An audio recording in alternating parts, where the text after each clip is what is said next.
Hello ladies and gentlemen, friends and followers. Welcome back to another live stream. So we're standing here in the MD-82 today at Tehran Merabat Airport. And we're testing out some stuff here today. So first of all, my new Tehran scenery. Second, my new Kuwait scenery, and third, the FSLTL live traffic injection, which is using flight radar 24 information. And to be honest, this is the first time I will see FSLTL working in the Middle East, as I have tested it before, of course, in like high density areas such as New York, Frankfurt, London and stuff like that, and it is working pretty good. And I was wondering recently if it would work in like Middle East as well, and what happens if there is not much information available on flight radar 24. So that's why I decided to go from Tehran to Kuwait today, as Tehran, well, has not that many flights going on, and I know that FSLTL is also providing like kind of kind of static aircrafts, which are basically not moving. They are just standing there, and they should have the correct call sign, the correct livery, but they're actually not moving. It's not like live traffic. And I was wondering, like, it is working very good in London and Frankfurt and stuff like that. Now I was wondering what is going on in the Middle East, where there's, as I said, not that many information available. So to be honest, I have not yet checked the outside. I know that there is some static aircrafts here on the airport, which are coming with the airport scenery. I injected the traffic already, and we have some parked aircraft here at Tehran. I'm not quite sure if it is working or not. We will check that in a second. And we have two aircrafts, both basically overflying. So there is no traffic at the moment going on, no live traffic going on the airport. So let's have a look from the outside. So we're here, like this, for example, is static traffic, and yeah, we can see. Don't ask me why, but these are the base models, A330s or whatever it should be. So you can clearly see that these are FSLTL static aircrafts, and they cannot provide any livery, which is kind of weird, because I know that Iron Air, for example, should be within the livery package of FSLTL. And you can see, like, this is static as well. This is the base model A320 as well. So yeah, we can see basically, I'm not sure about this one, if this is FSLTL or if this is static. But we can clearly see that FSLTL has some problems in setting up static traffic in like areas in the Middle East, for example. I think it is because they don't have that much liveries then installed. Hi Felix, welcome to the stream. I'm fine, thank you. How about you? And yeah, I think it's just because they don't have that much liveries for that area. But yeah, as I said, I was wondering that why don't they use, for example, Iron Air? They should have Iron Air at least available. So this is kind of weird. All these white airplanes here, this is all FSLTL base model. I think this is static aircraft Kish Air. We have here Zagros Airlines. We have Keshem Air, and we have, what is that? Oh, another Zagros Airlines A320. Actually, the models from FSLTL, they look good as well, when they use the correct models and not this static A320. Although they don't look that bad as well. But yeah, so at least we can say for Tehran, FSLTL is not working quite well, which is most likely because there is no traffic going on here, or almost no traffic, and they, yeah, just implement, I don't know, standard liveries here. I don't know why actually, because as I said, in Frankfurt and London and stuff, these type of aircrafts are working. So I don't know. This one is very nice, an Abus A300 or A310, and this is one of the aircrafts we're gonna fly 100% once the ini-built A310 is coming out, hopefully in November. So yeah, here's an A340 of Mahan Air, also typical Iran Airlines. Another A310. Or is this an A? No, this is an A300 from Iran Airtours. And yeah, that's an aircraft we definitely gonna fly with the ini-built A310. At a friend's right now. I'll be back in the stream in like an hour or two when I'm home. Yeah, well, in 2 hours I think the stream will be over already. The flight is the flight time today is only 1 hour and 20 minutes. But yeah, we will see. Have fun, Felix. So yeah, here we go. And let's jump into the into the aircraft and get everything set up so far. We don't need to do the tests here as they were done already. We have done the outside check, so we can lock the flight deck door. Windshield anti-fog, no anti-ice on. External power is connected. So we do not have a tablet, we don't have auto brake system, we just have the basic MD-82 cockpit. So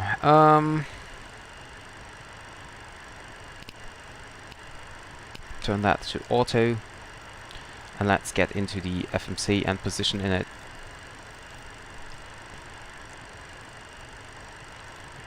So that we have set everything up.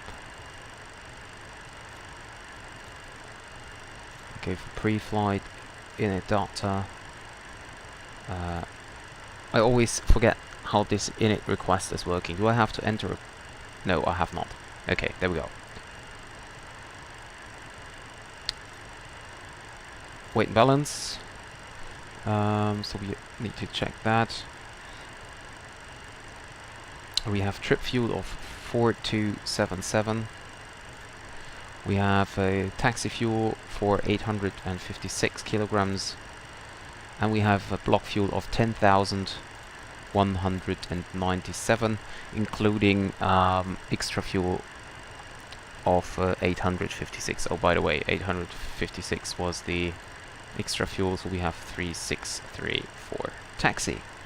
So we sent that out.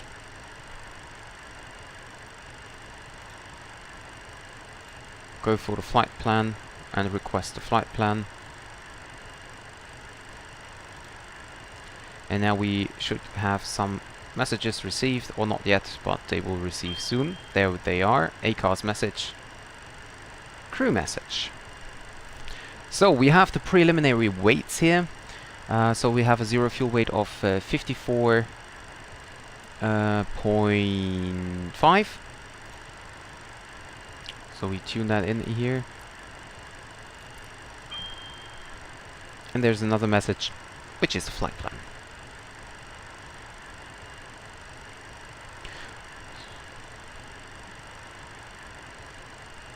I'm not sure actually if this is set up correctly. Zero fuel weight. Okay, this is wrong anyway.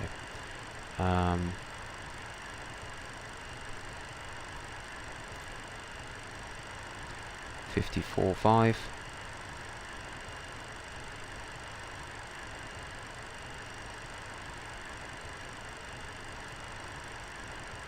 There we go, and then we request catering. Catering vehicles are on their way.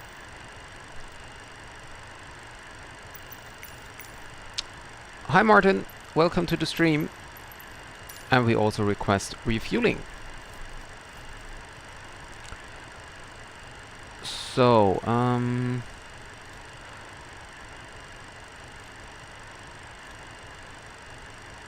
me see. This is okay.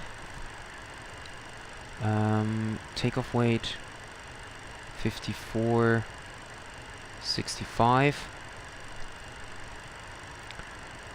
Okay, and let's go for the FMC part here. Destination, okay, and we have a company route which is, or which should be, this one. There we go. So we can activate that, go for perf in it. Scheduled fuel is 10.2/N. So zero fuel weight, according to the flight plan, it is 52.2, but according to the preliminary weights we have 54.5, so we use that. So cruising flight level today will be 320.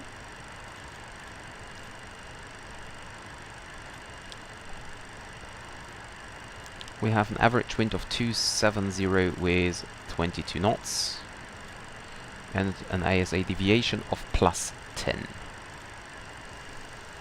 Oh, I can hear some engine noise. Oh, yeah, because of the catering truck. Forget about that.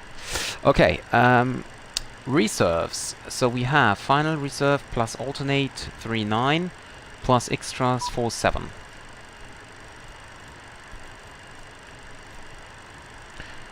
Okay, GSX, what do you want? Open forward galley door. No problem.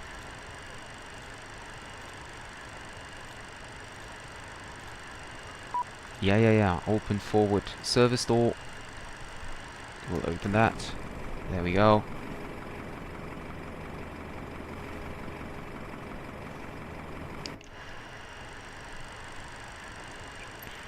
Okay. Where were we? So takeoff page. Let's see. We have dry, OAT 28 degrees, QNH 1015. Mac takeoff is 4.7, and that makes us a flat 15 departure. Flat 15 departure. 137, 140, and 149 as V2. As for the departure, we're gonna depart according to the flight plan. We're gonna depart runway 29 at left. We're the ACVL to Alpha departure. ACVL to Alpha departure. This is set. We're going to Rus, which is routes her, and then from there on we go direct ACVL. So we set that. And for the arrival, I just plan it in as of what is planned in the flight plan, which is ILS runway 33 right. We're going to fly via, I think it's a Deslu. Yeah, it's the Deslu 3 Delta. And then transition that there, I'll have to check.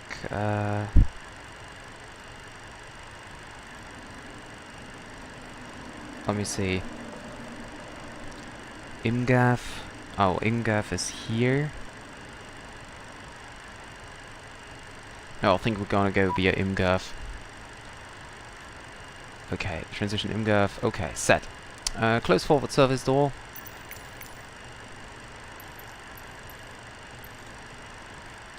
And refueling truck should be on his way soon as well. Refueling 441. Yeah, that looks good. Okay. So our route is set.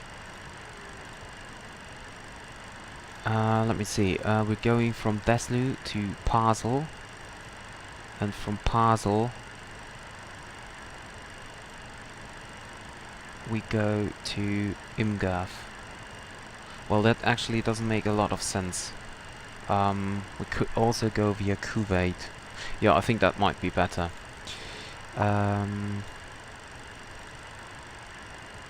Refueling truck is on its way. Okay. Desnu 3 Delta, and then via Kuwait VOR. That makes a lot more sense. Okay. So I'm really curious about how the FSLTL is working in Kuwait. There should be a lot more traffic than here at Tehran, because currently also on Flight Radar 24 there's almost no traffic. Or there is actually no traffic. We will have an arrival in real world in 20 minutes. Which is Taiwan Airlines, Boeing 737-400.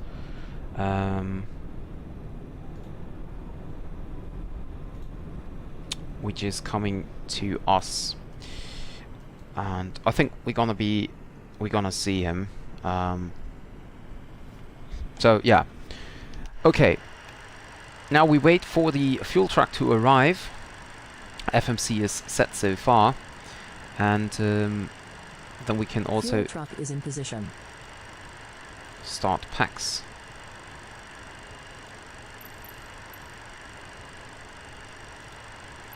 So I'm wondering why they cannot use SimBrief.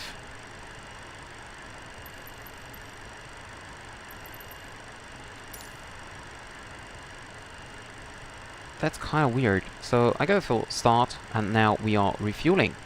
So we should see these fuel quantities now rising. And it is perfect.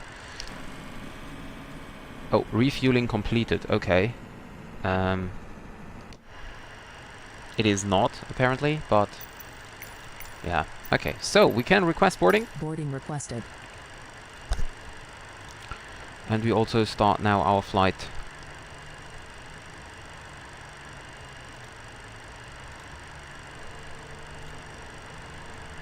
How many packs do we have on board today? 159. Pilot's boarding starting. Yes. Open after cargo, open forward cargo.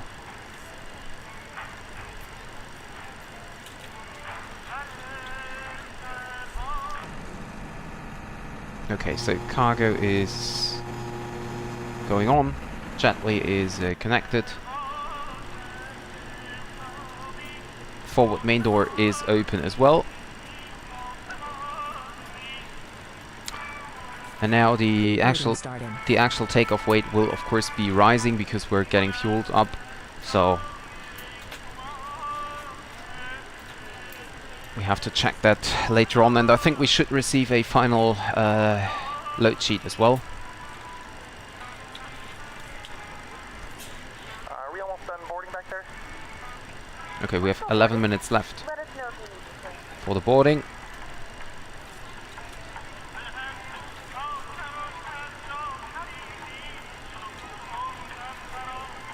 They should be getting... Oh yeah, total fuel, center tank is still empty. Okay, that's fine.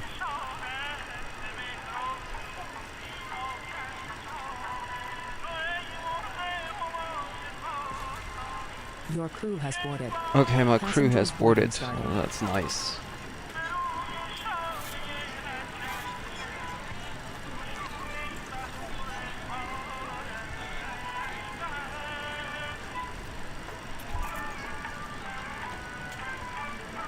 I have no idea about this music. This is what I found online.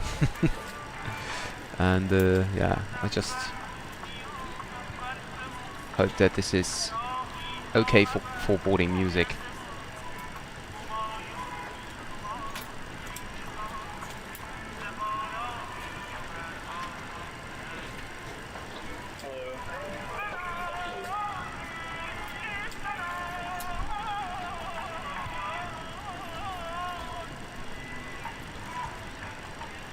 And I'm just having a look for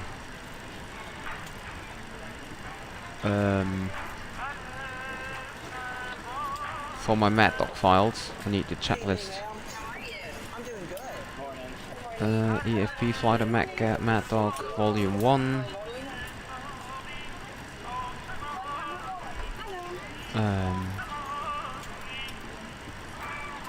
Checklists. Okay, there we go, normal checklist. That was what I was looking for. So flight recorder, yeah, tested AHRS alignment is set, FMS GPS is set, emergency lights, forgot that. Position lights are on, cabin signs are off as we're still refueling, windshield anti-ice is on, engine sync selector is off. Stall warning and air condition shut-off switches are set to auto, we tested that before. Fire protection system.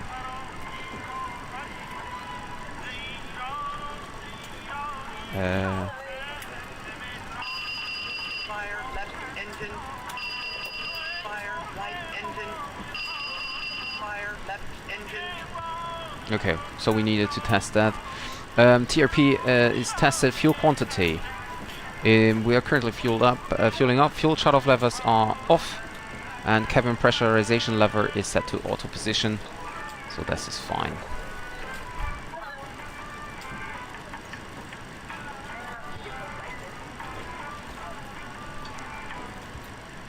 By the way, FSLTL did create the incoming aircraft. When you find your seat, please be sure to place your larger carry-on So items in the at least it is well in the system, in front of you.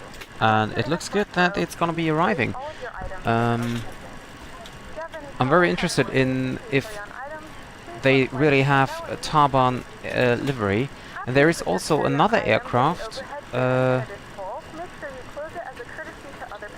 in the air somewhere,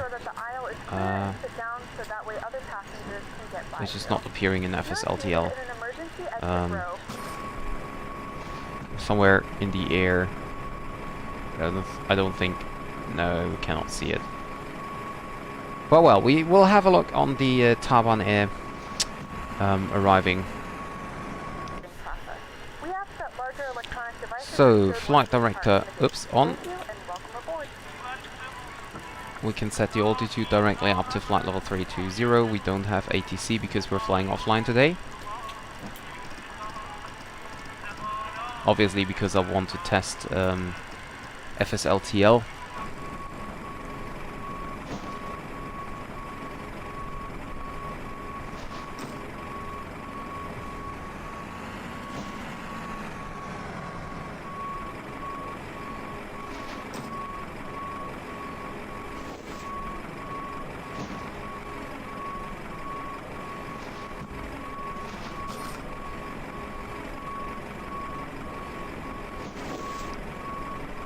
So, yeah, boarding is going on. There's 3 minutes left,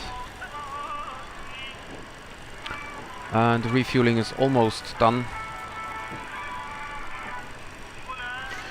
We can check the cabin temperature actually. Yeah, 40 degrees. That's a lot. So we should start the APU now, to get some fresh air into the cabin.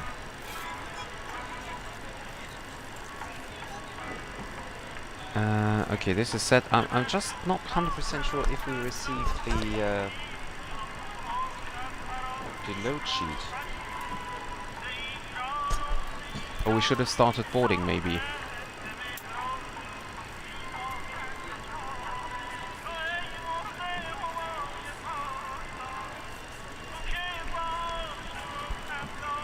Okay, so we just leave it as it is. And just board the 159 passengers here. We need to wait, or I want to wait anyway, until the Taiwan Air is coming in. I'm not sure. Let me see. Can I see that? Taiwan 6298. Oh, he's... where is it? Oh, here. En route to Mahabat. Okay. Well, we will see. We will see if it is arriving. Refueling process is done. Turn on the APU and set APU air on.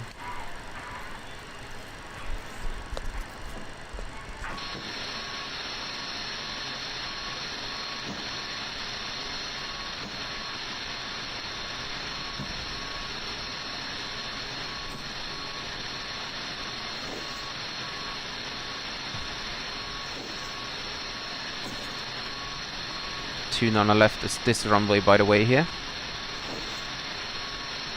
So we should definitely be able to see him if he's really arriving.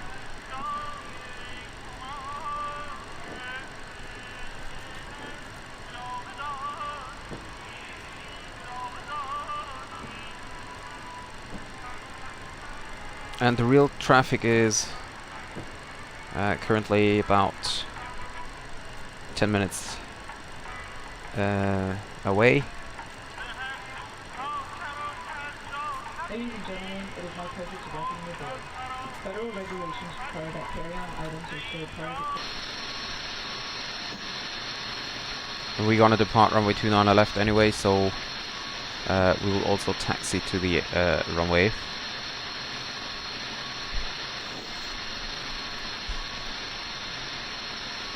So overall, I have to say that for FSLTL, at least what I saw in Frankfurt, London and New York was really amazing, really nice models, nice lighting effects, and it was working really good. It's amazing if you fly offline, or if you want to create videos with some traffic in the background. That is really great. And I'm quite sure that I'm gonna use it as well for some videos in the future.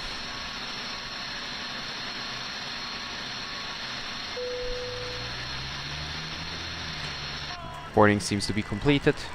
We now just wait for the 100 passengers left at the gate because I forgot to click start boarding. So this is, you know, I click start boarding on PAX, I click start boarding on GSX, and then I need to start boarding here as well, so that we have the correct weights. And actually, I'm not quite sure, but it looks like as there is another... let me see.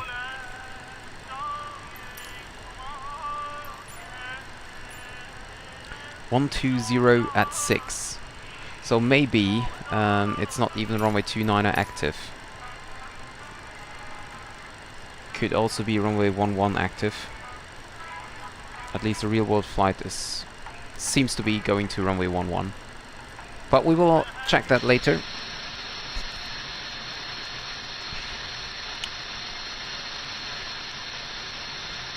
The thing is, I cannot see anything.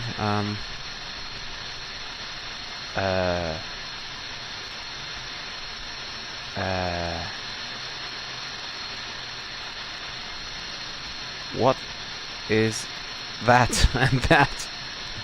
Oh, this might be... Oh, this is... I think this is maybe ground traffic, like cars. Because this looks like...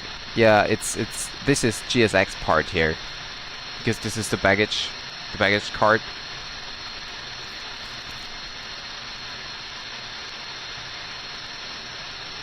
Yeah. And there is an aircraft.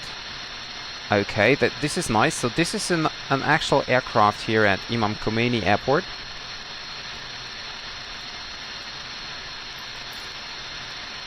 And we should see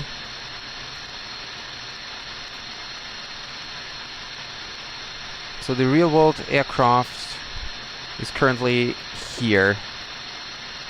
And we cannot yet see him on the map. Well, maybe we will see him soon.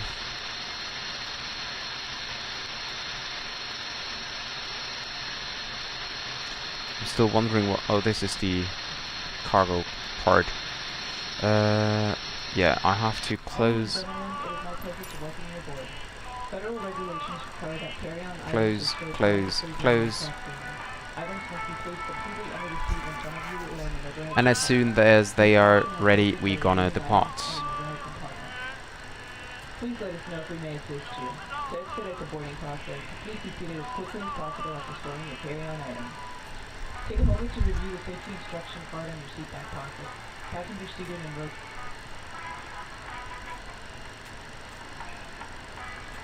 What is he flying?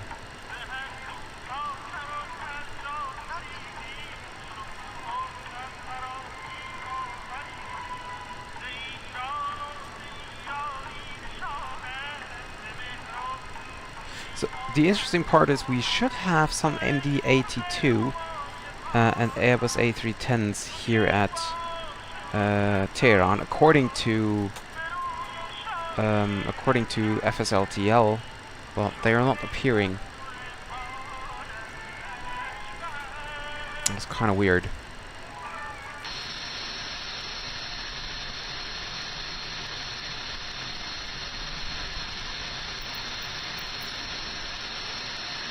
So let's see if he is... No, it's just this aircraft at Khomeini Airport. Well, maybe he cannot display Taban Air, but that would be another kind of disappointing part.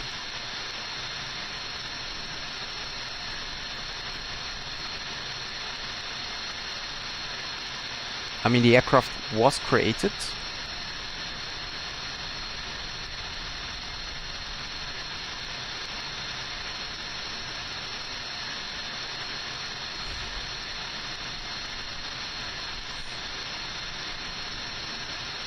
En route to Mehabat at 25,500 feet IFR.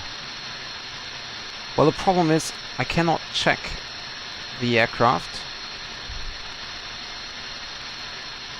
or which aircraft are connected and where they are.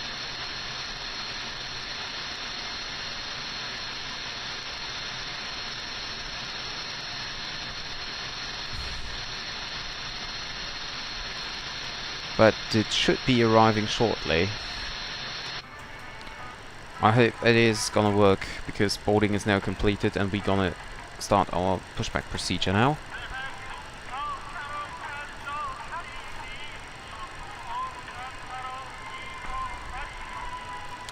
And the real world aircraft is landing at in 8 minutes, according to a flight radar. Okay, what? Okay, attendant calling. So boarding is completed. Let's check the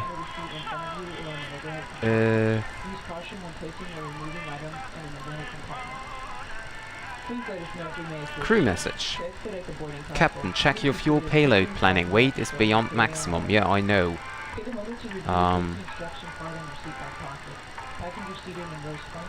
I want to have new load sheet. There we go. So what is the real fuel? Zero fuel weight 54.5. 54.550. We have takeoff weight is 64, and it's telling me we have 72. That is weird. Regulations require compliance with all latest signs, placards, and once again, welcome aboard. That is kind of weird.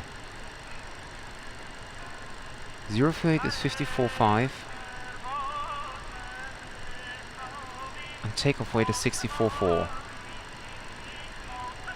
That's correct. We have a zero fuel weight plus fuel. 64. That is absolutely correct. Ah, I can... Okay, forget about that. 64.6, so make it 65. Okay, and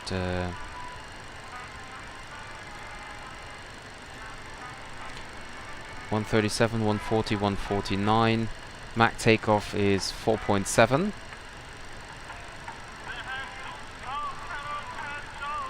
This is set, so we can set the trim here as well. Flap 15 departure is gonna be okay.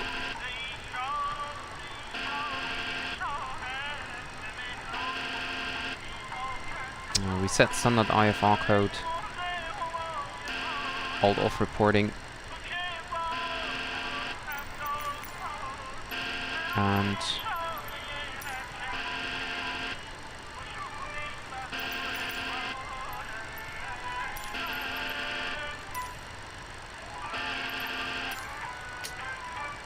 okay, trim is set. Flaps 15 is okay. QNH 115 is set. Welcome aboard flight Hello, Captain. We are ready for pushback. 1 hour and 19 minutes. Now that the cabin door is closed, please make sure that all devices are Parking in brake airplane is mode set. and your large devices are now shut down and stowed. Pneumatic pressure is Seatbelt and make sure that all tray tables and checked. seat backs are in a We full can now upright turn on the position auxiliary before pumps and departure. transition Cabin pumps. crew secure doors for departure. We turn on now the fuel pumps. Departure checks completed. Bypass pin inserted. Fuel quantity, 10,100 kilograms set and checked. Tank pumps are all on, anti-collision lights are on. APU normal econ switches are set to norm. Let's go up here. And I need to check my incoming messages again. Air condition supply switches Locking gear. off. External power generators can be turned off. Galley power on. And what do we have? We have a new message. No, we haven't. Okay. Nose right. Release parking brakes. Commencing push. All engines clear. Start at will. Okay, so we can start to clear, start the engines. I cannot see, still not see the aircraft here, which is kind of weird because the aircraft was created.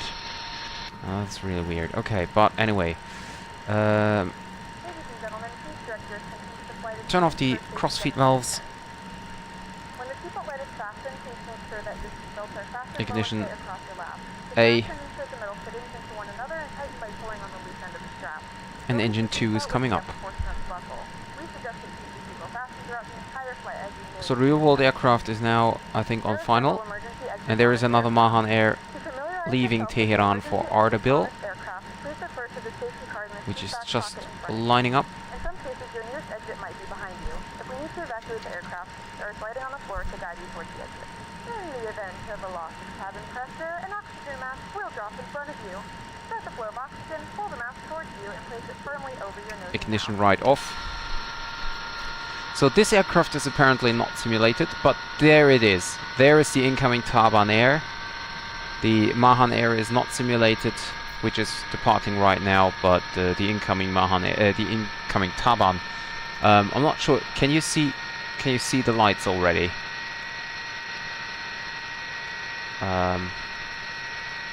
Over here, directly above my mouse.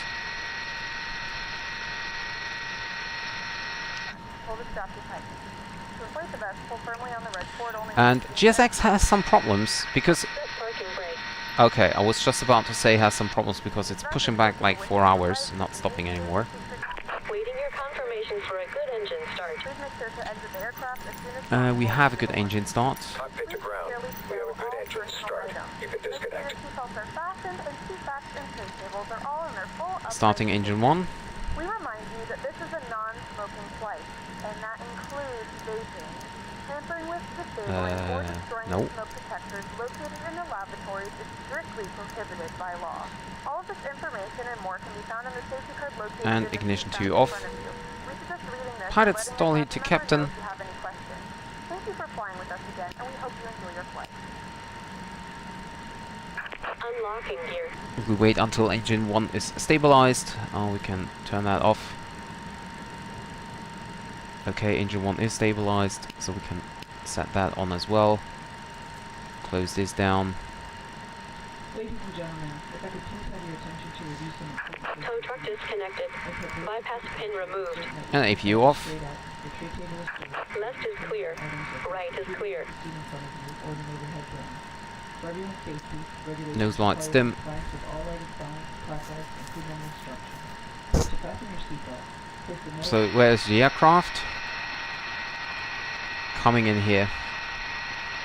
This is actually really real world. It is exactly the same spot as where the real world aircraft currently is.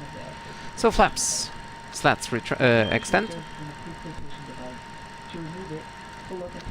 Flaps 11. Flaps 15.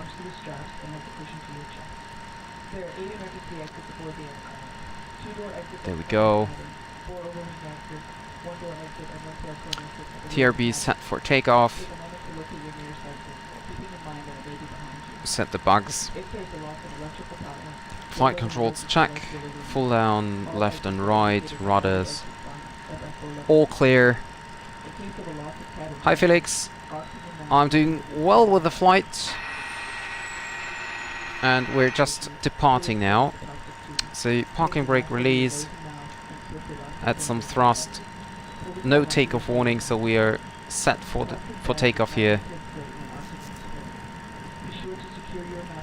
Turn on hat tracking here. Seatbelt signs, of course, on.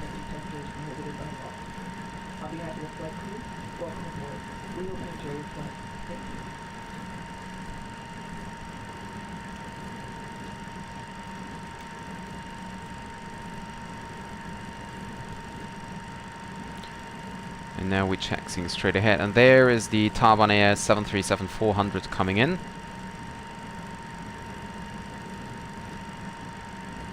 So let's check that out. I hope my aircraft is taxiing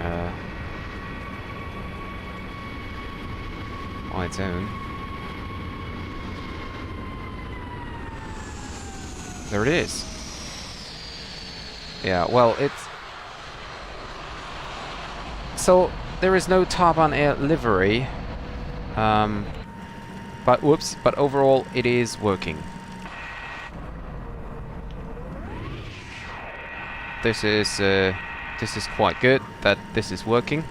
I just hope that it's gonna be more realistic in Kuwait.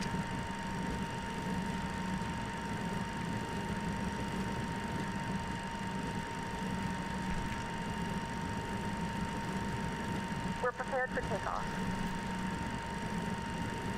Ladies and gentlemen from the cockpit, a very warm welcome on board this Maddog MD-82 with service to Kuwait. We're already on our way to the active runway, and we're gonna depart in maybe 2 or 3 minutes. So for now, I would like you to sit back, relax, and enjoy the flight. Thank you very much for flying today with our Airtours, and I'm gonna get back to you once we're in the airborne, once we are in the air. Thank you very much. Cabin crew, seats for takeoff, please.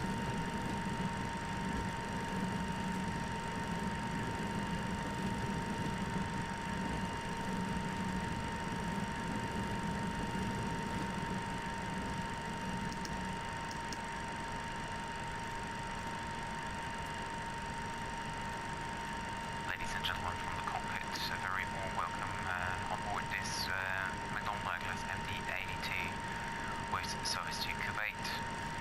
We're already on our way to the... so we're set for the departure. Maybe 2 or 3 minutes. So for now, I would like you to sit back, relax, and enjoy the flight. Thank you very much for flying today with our Airtours. Do you have... yeah, I have it installed. FSLTL. Once we are in the air.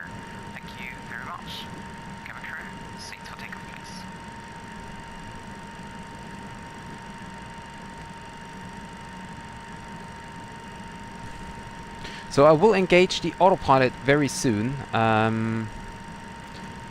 because I want to see the surroundings actually, and the landscape.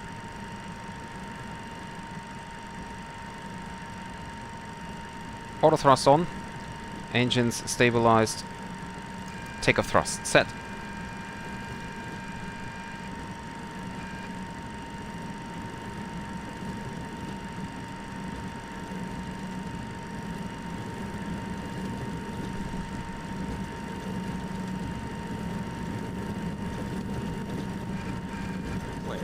Clamp.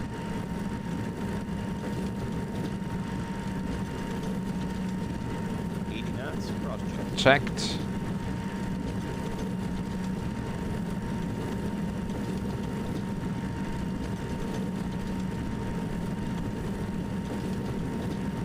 There's the military part. APU is now off. V1. Rotate. And get the nose up.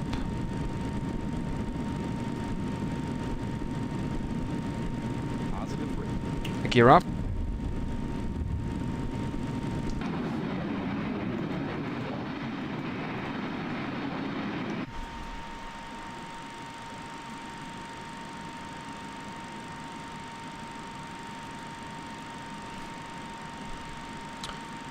Nav, autopilot, vertical speed,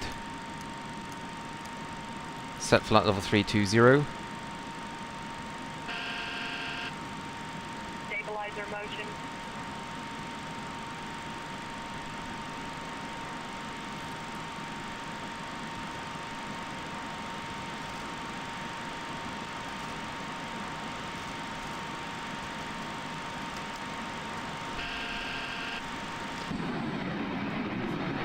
And let's have a look.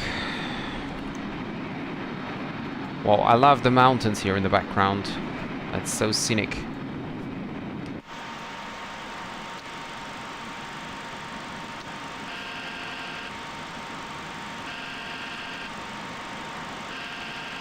Flap 0. Flap 0.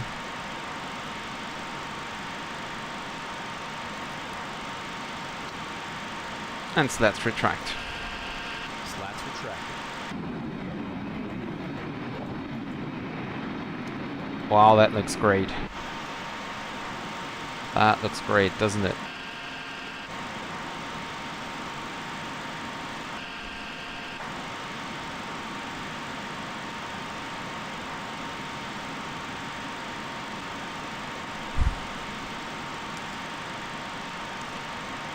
Okay, so we should receive nav in a second.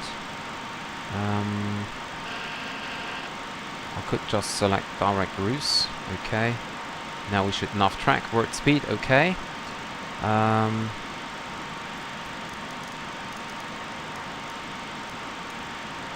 Word speed 250. Climb thrust.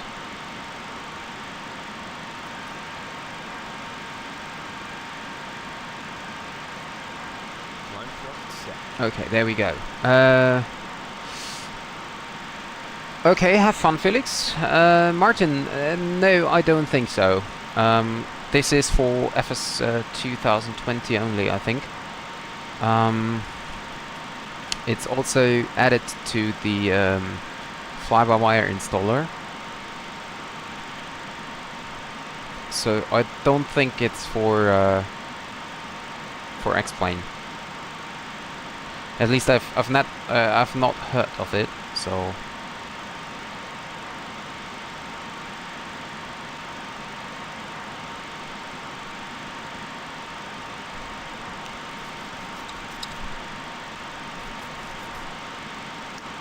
Lights off. Seatbelt signs auto.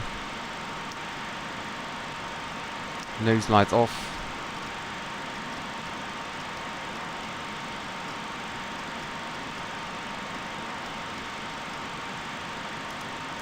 Climb speed set to 90. the plane fits the environment so well. I don't know how, but yeah, that's right. Yeah. Well, the area in Iran is really nice. It's really scenic. And I'm really looking forward to flying the A310 from Mahan Air into Tehran.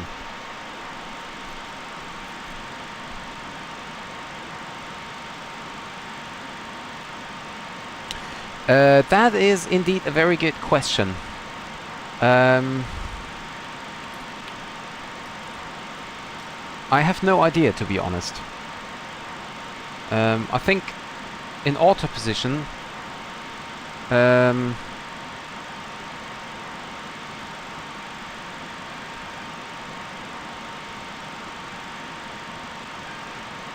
so yeah, okay, I just googled it because I didn't know and I didn't want to say anything wrong. So in auto position, the seatbelt signs go automatically to on when you are in the descent and deploy the flaps.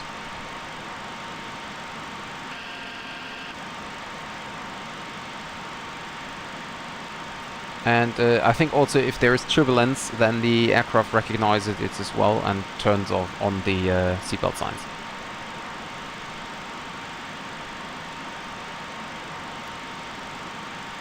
Ladies and gentlemen, we are now passing through 10,000 feet. You can now turn on your larger portable electronic devices. As a reminder, please keep your seatbelt fastened while you are seated and do not congregate in the galley. The A310 I'm most happy about since it's been announced. Yeah, really. I'm not sure if it's linked on vertical speed or if it's just linked to the altimeter settings, the altitude settings. But apparently, it recognizes like kind of turbulences, and of course also when you extend the flaps.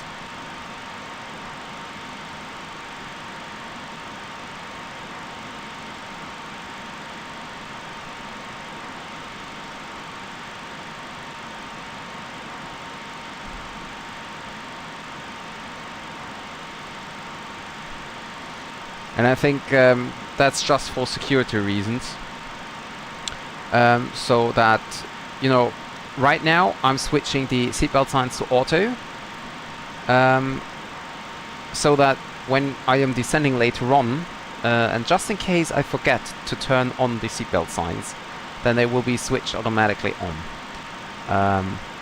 But if you do not forget it, then of course you set it on manually, so that it's on already at, I don't know, flight level 150 or whatever.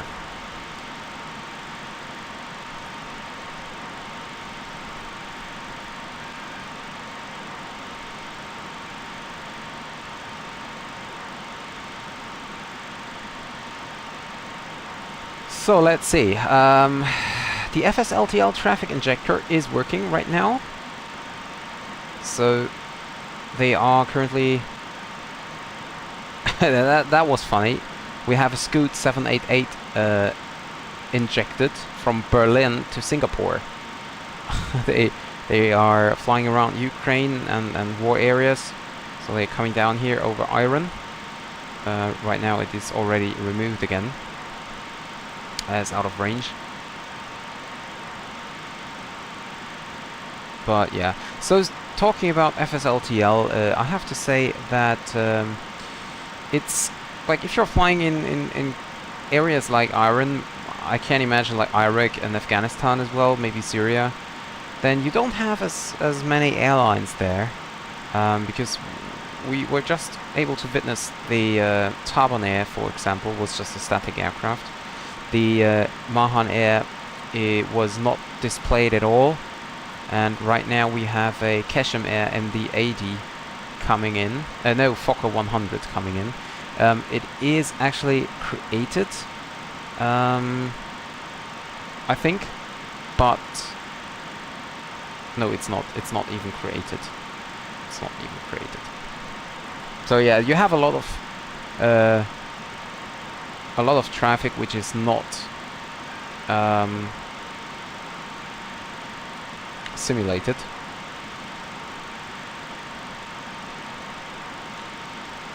which is really kind of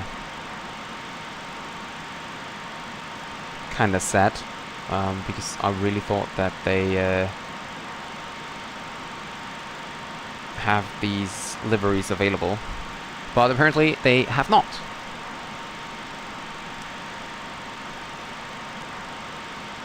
So we're now on our way. Expected arrival time is in about 1 hour and 10 minutes. Maybe even a little bit earlier, depending on winds and stuff.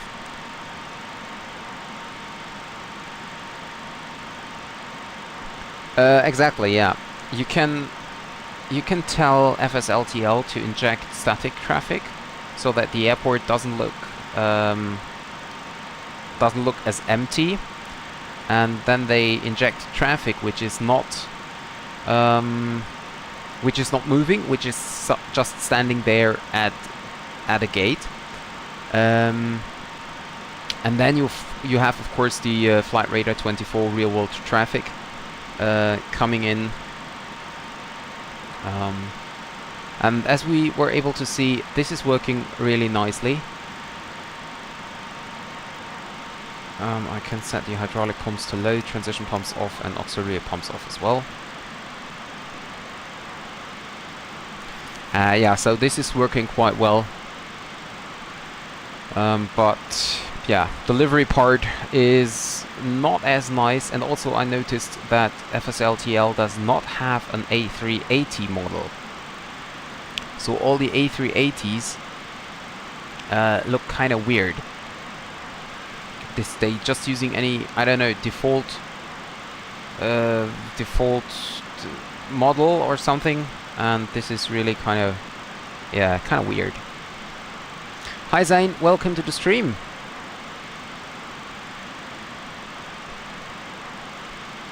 On Xbox we only have to default MS animated traffic, and if you buy 4 similar delivery packs you see a with yeah, I can imagine, yeah. No, it's I can't even explain exactly how it looks like. It's a mixture between a I don't know, 747 or A380, and the nose is not even Boeing nor Airbus. It's just kind of weird. I cannot even explain that.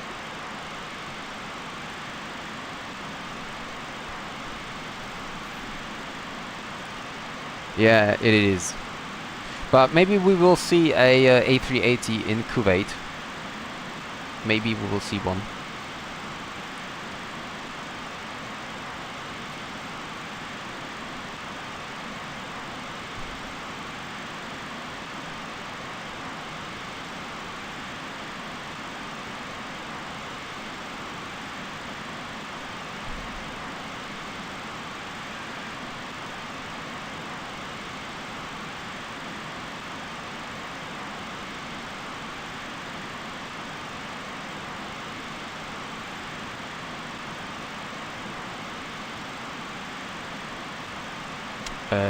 Where am I on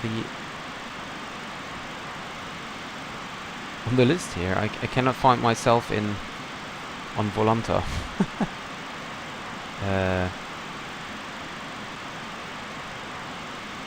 That is weird. Okay, anyway.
How can I read meter? I always request it, but I can't read it like this one.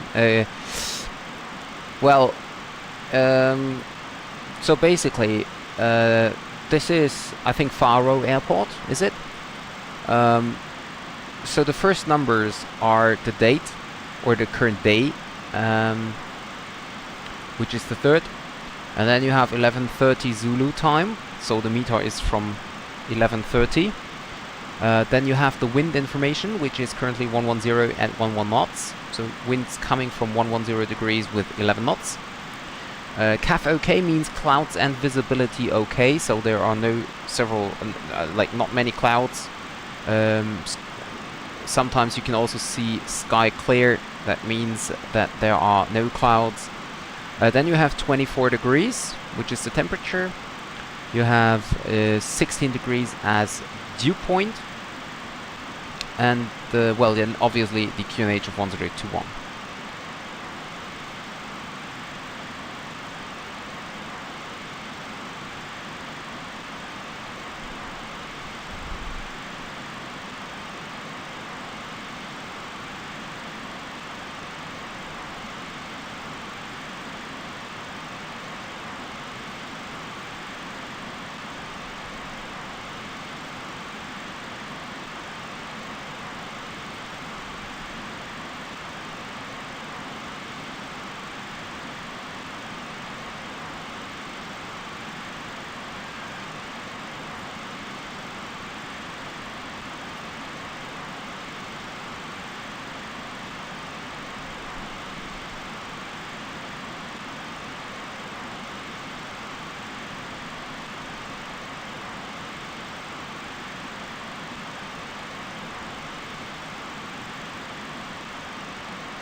Dew Point, auf Deutsch Taupunkt. Das ist quasi...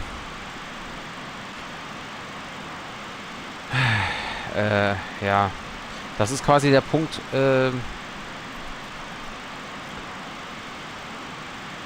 an dem die... ja, wie soll ich das sagen? Also im Prinzip ab dieser Temperatur gibt's Nebel. So könnte man das quasi sagen, um es mal ganz grob und quasi als relevant zu betrachten.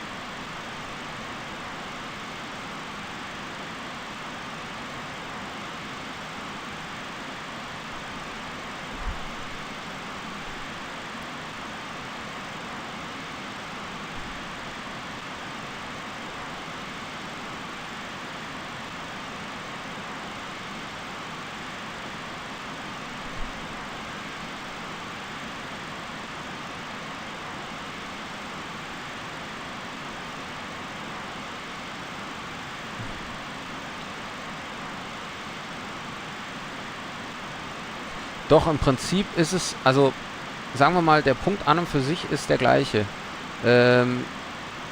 Oder ist der gleiche, ja, wie soll ich sagen, wenn der Taupunkt quasi unter 0 Grad ist, dann ist es der Frostpunkt.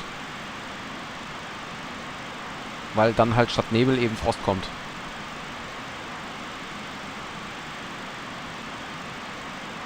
Und über 0, also wenn es halt nicht friert, dann ist es halt Nebel.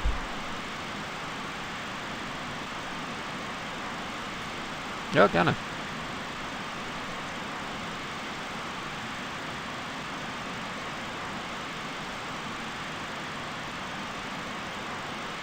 Wow, the fog down here.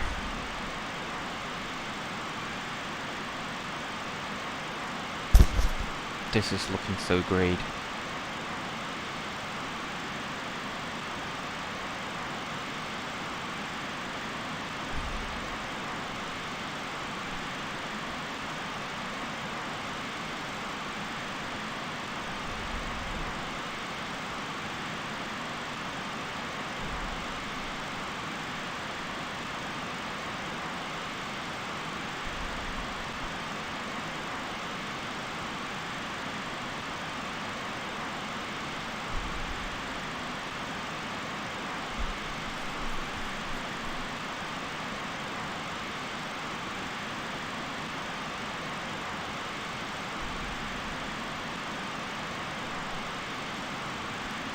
That's so amazing.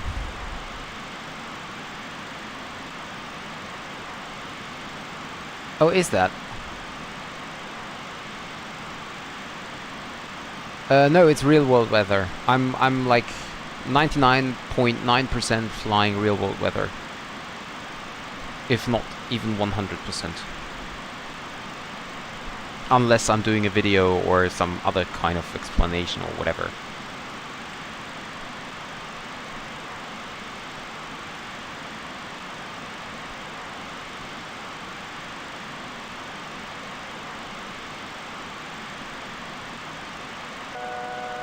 So we have reached our cruising altitude very soon.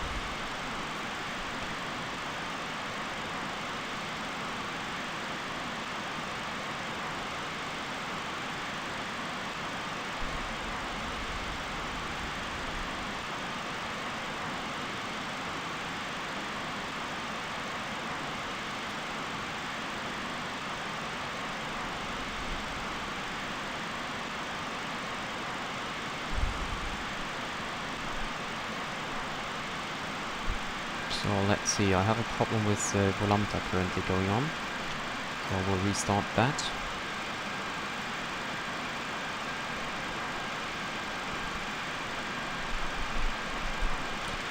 Really, the landscape down here really looks amazing. Absolutely.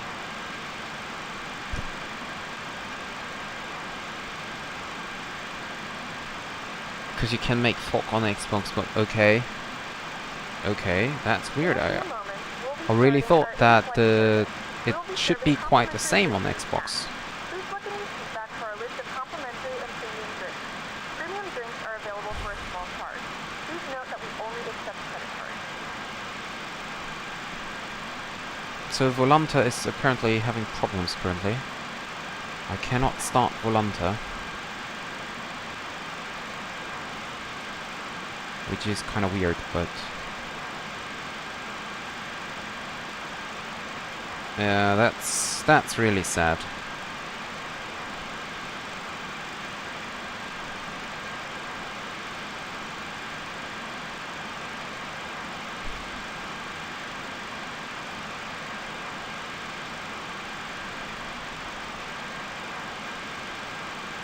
Ah, now I'm back on Volanta. Very good. Okay.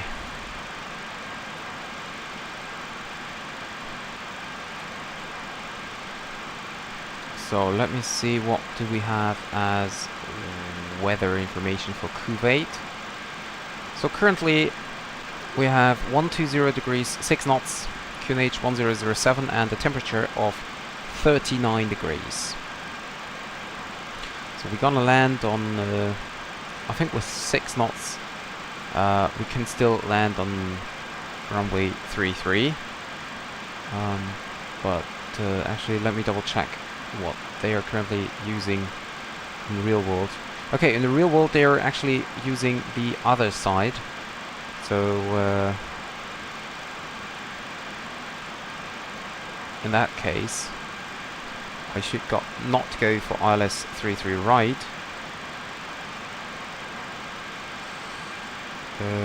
But I should go for ILS 15 right.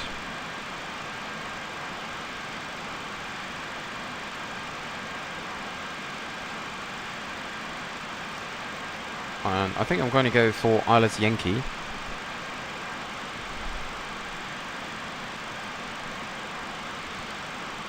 ILS Yankee 15 right.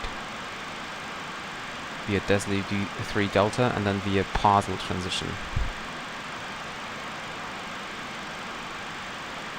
That should be it, and then we can see progress page 1331 Zulu.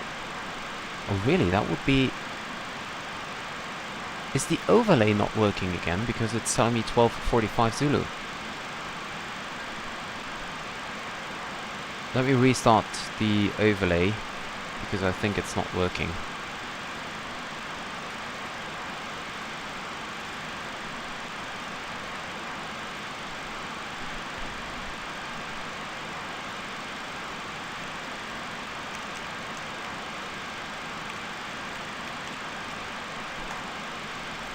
No, it's still saying 12:45, 12:46 now.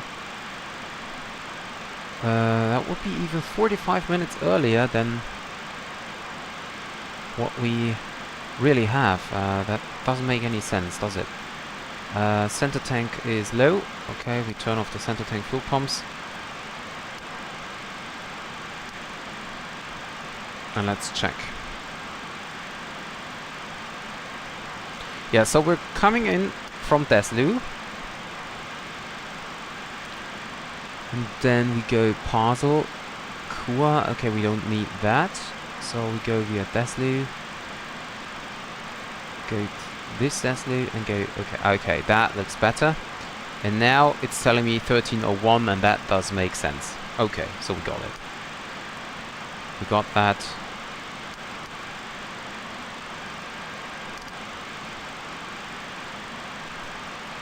Could have turned on my TCAS. Or it could be that I have just never been flying over an area with heavy fog, which could be the case. Could be, yeah.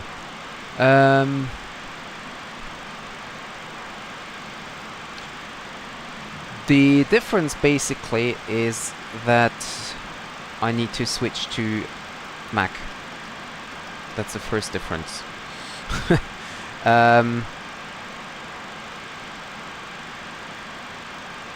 Okay.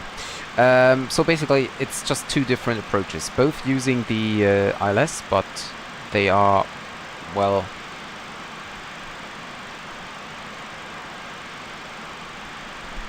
they are using different like routings towards the ILS.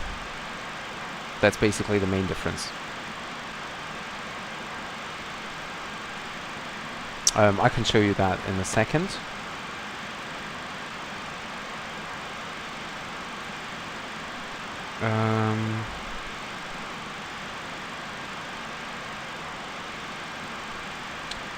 Navigraph.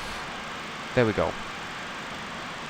So this, what you can see here currently, is ILS Victor runway 15 right. So you can see we're coming from Basel, which is the initial approach fix. Going to Datar and then turn left and go onto the ILS, which is ILS frequency 111.3. And you can see basically we have Iveta, we have Datar, and we have Basel as initial approach fix or final fix. And that's basically it. And the missed approach is straight ahead, then at DME 5.8, turn left onto a heading of 045, and then we intercept the radial 090 to join Ludim for a hold. And the ILS Zulu is a little bit different. So you can see the ILS Zulu first have a arc approach from waypoint Gibot. So you cross Gibot as initial approach fix, and then you're flying the 12 DME arc onto the ILS. Or you can go via Kuwait VOR, which is down here, and from there you fly heading 360 until 9 DME and then turn left onto the ILS. And the go around procedure here is the same as for ILS Victor, Yankee, sorry. But overall you can see the approach, like how you get to the ILS, that is different. Both using the same ILS, of course, but the routing to there is different.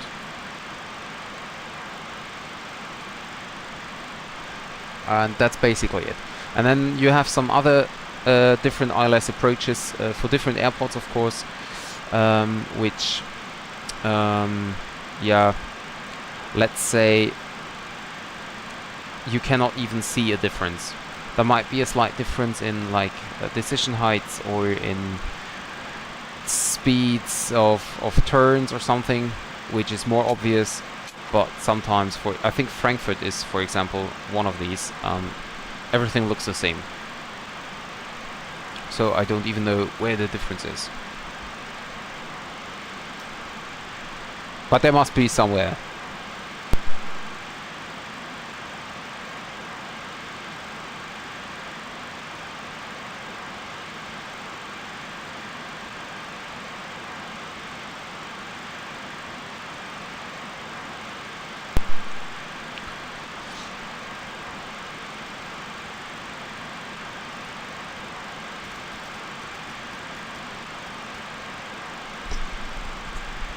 So Felix, if you want,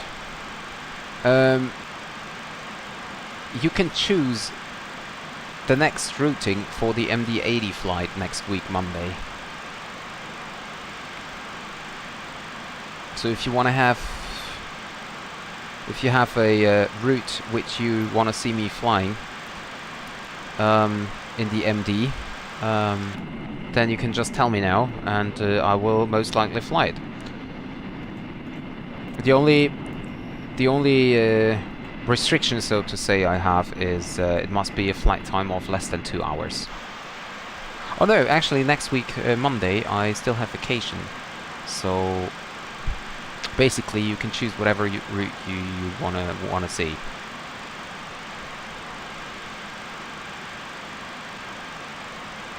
The only reason is it must be a valid airline for MD-82. But normally it shouldn't be a problem, because there should be an airline flying the MD-80 in like every country, almost.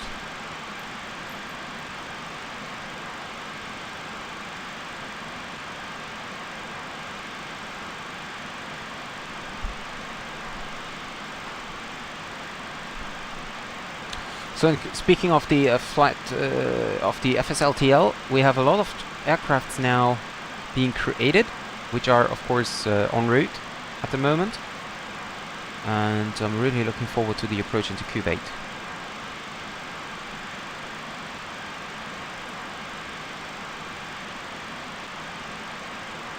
Really looking forward to that, and I hope that there will be a lot of real world traffic going on. That's gonna be really interesting. I might have some traffic coming in on the runway as well, on the final as well. That will be crazy.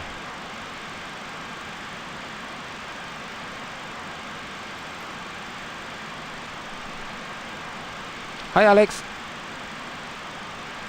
Yeah, the thing is, I'm on vacation this week and next week, and I'm busy tonight, so I chose to do the flight in the afternoon.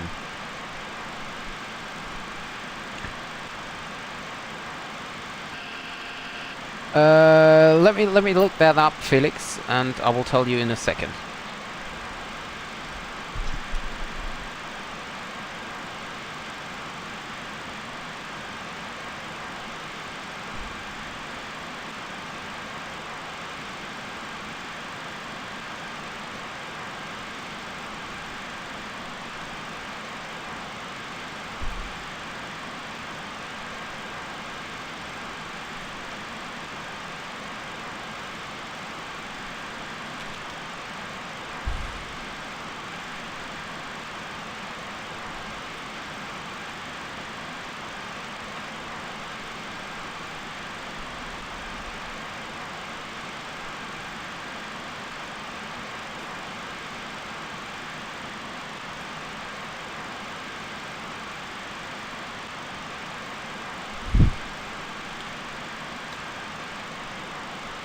So, for the distance, I think it should be somewhat 800 nautical miles maximum. Better would be a little bit shorter. I mean, you don't have to limit it, you know, you can also say, like, I don't know, I want to see a flight from, I don't know, Dublin to London Stansted, which is just 1 hour flight. Basically, it doesn't matter. But absolute maximum will be, like, let's say 700 nautical miles.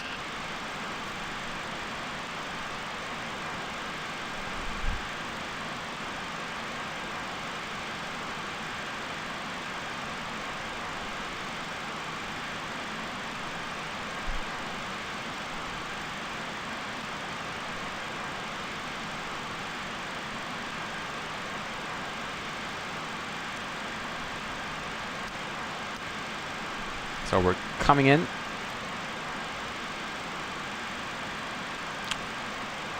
(13:01) still as approach time.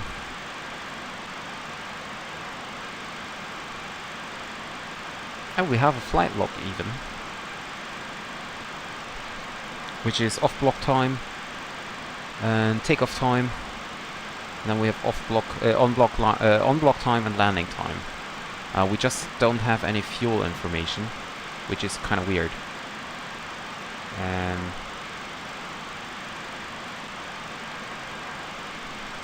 Maybe I can... Can I?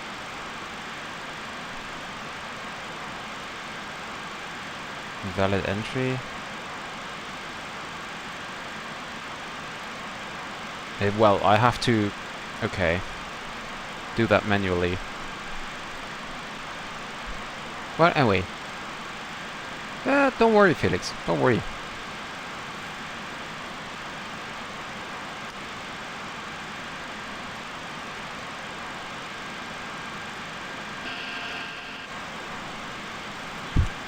A lot of mountains here in that area.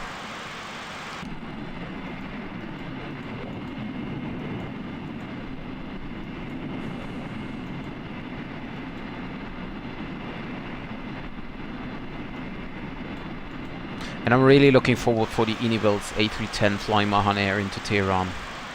That must be really great. Or at least I hope so. There is also another airport I want to fly into. It's a Kamchatka in Russia. I saw a picture of the approach there. Also Anchorage in the US is very nice. Might do a cargo flight there. But looked really great on the picture. So, and live traffic is oh,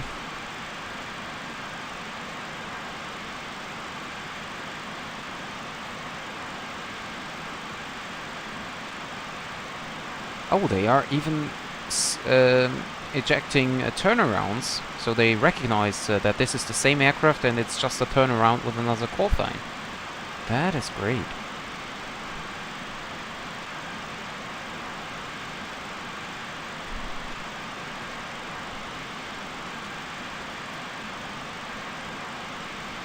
I have no idea, Felix. But it's about you. You can decide where you want to go.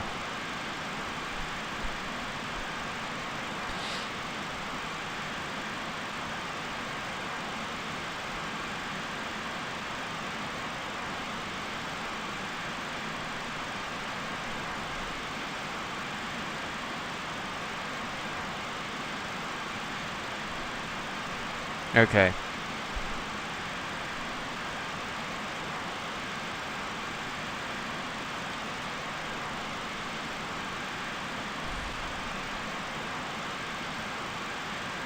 So basically, let me write it in. It's Kamchatka. So this is the German word you can use to look that up. I don't, Alex. I was looking up the airport's name, but yeah. So no, I won't do engine out, but as I'm on vacation right now for the next 2 weeks, I'm planning of doing a video with the MD-82, simulating a engine out procedure and doing like, well, not really a tutorial, but more like, let's say, simulating an engine out or an emergency procedure with some kinds of explanations. So it's not like a complete tutorial, but it's also not like just a video seeing what I do, because I need some preparation, because I'm not 100% sure on what the MD-80 is simulating or not.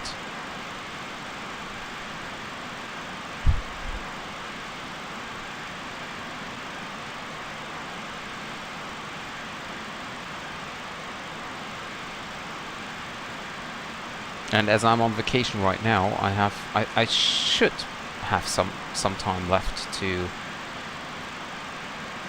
find out some what's it called, emergency checklists and emergency, like real world emergency procedures for the MD-82. And then I will also download the no, as I said, it won't be a tutorial. It's more like a flight simulating an emergency with not as tutorial, but with, yeah, you know, I'm talking about the emergency, what's going on, what I'm going to do, and stuff like that. It's not like a step-by-step tutorial, like if you have an engine procedure, or engine fire procedure, or whatever gear warning, I don't know, you have to do this and that. It's more like, and now I'm doing like fire extinguisher and stuff like that. It's hard to explain what I mean.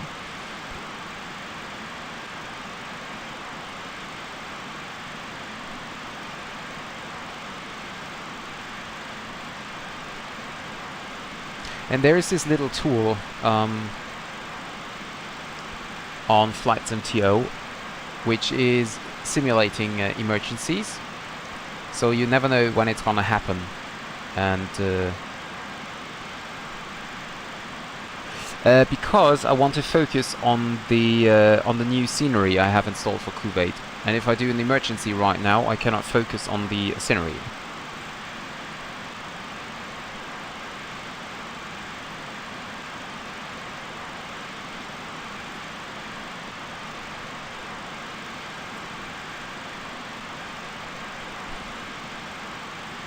And I will do the, I will test this emergency stuff within the next, let's say, 2 days.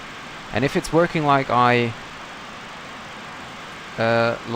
expect it to be working, then I will do the emergency stream by the end of this week.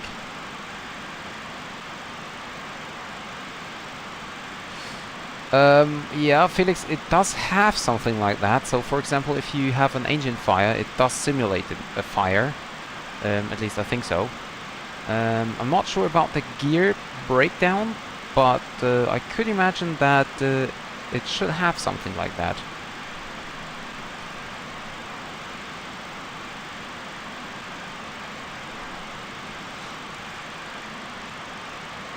And I'm just not 100...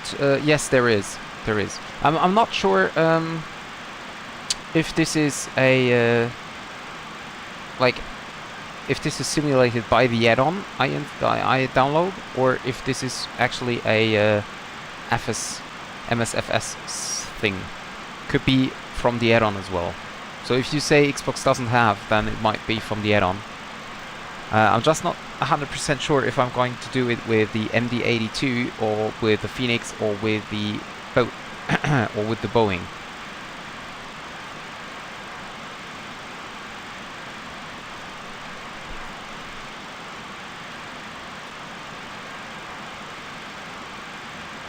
Yeah, true, when I was vacating the 737 in Hamburg, yeah. That's right.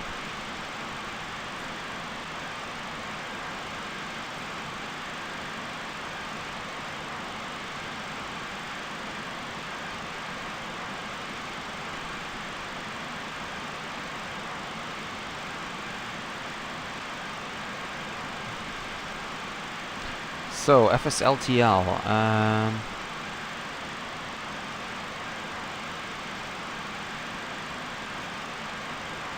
nothing here yet.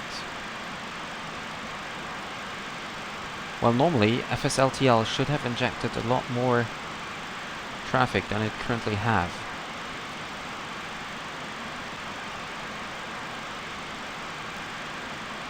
But well, we will see.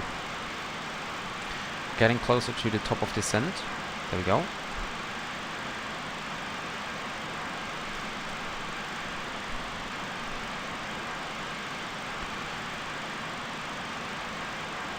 So Alex, when I want to do the emergency stream, I'm not 100% sure if I'm gonna do that on VATSIM or offline. Might do it offline because VATSIM controllers sometimes decline it. But it will be a kind of surprise emergency, so I have no idea if it will be a gear failure or engine failure or decompression or whatever. I just have to find this little program again.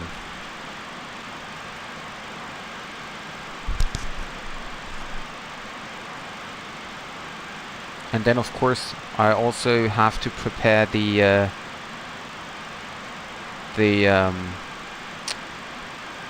the thumbnail for the business jet tour, which I want to start within the next few days and weeks. So there's really a lot of stuff going on at the moment here.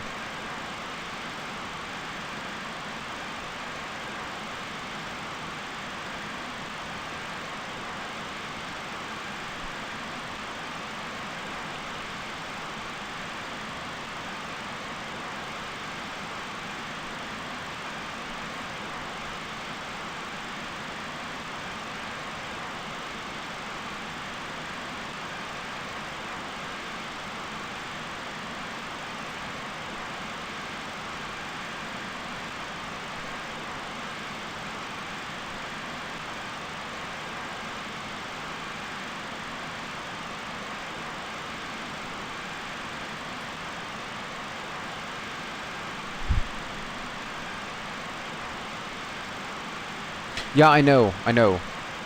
But as I want to, you know, as I always say, I want to have the emergency when I want to have it, and not like suddenly if I want to finish this flight. So with this other program I'm talking about, I can like set up a failure from the complete range of all failures there are.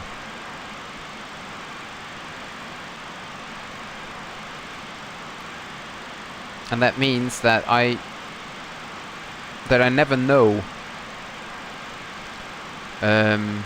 Like I know that there will be a failure, but I don't know which one. And I also don't know when it will appear. I just know it will appear during the flight, but I have no idea when exactly and what exactly it will be. And if I increase the failure rate of the MD-82 in the load manager, then I don't really know if the error is really happening during that one specific flight.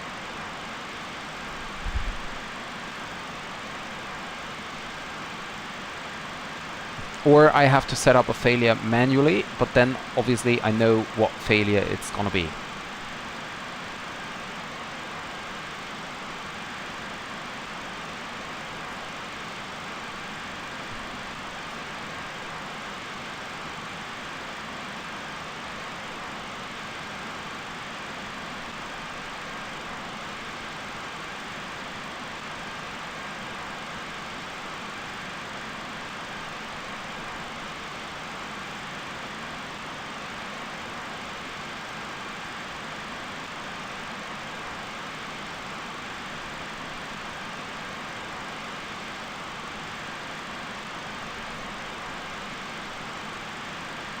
Okay, and now it's time to set up the arrival.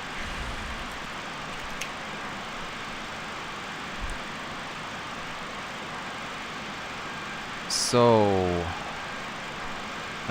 we have a landing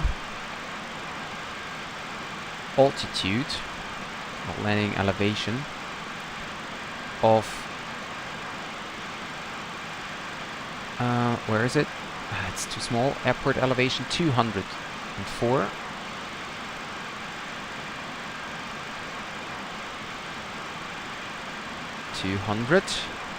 And we have a QNH of 1007.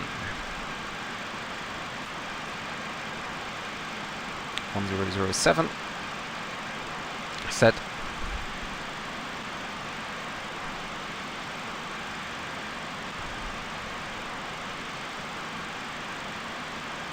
Okay, what is FSLTL doing? Okay, it is now injecting traffic. So this seems to be working.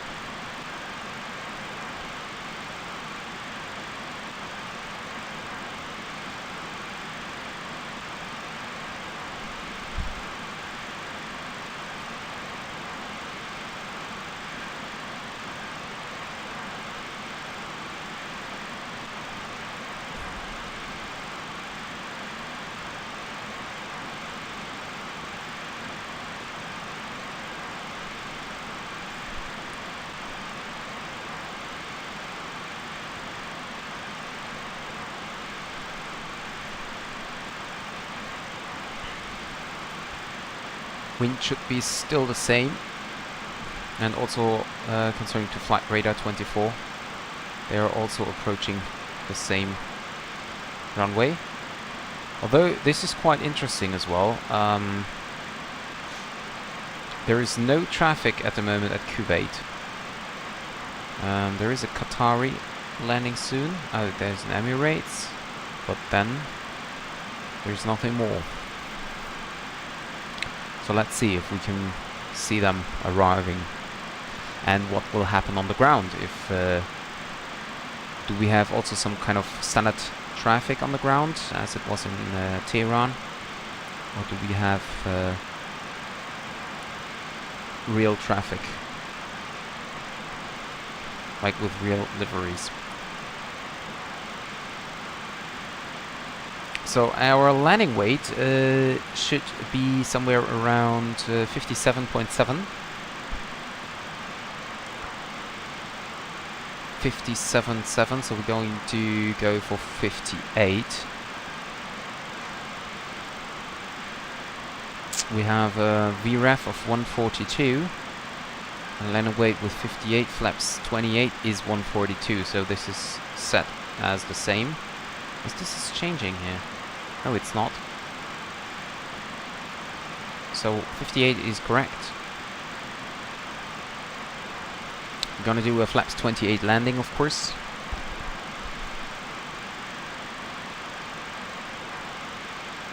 Okay, then have a good flight, Felix.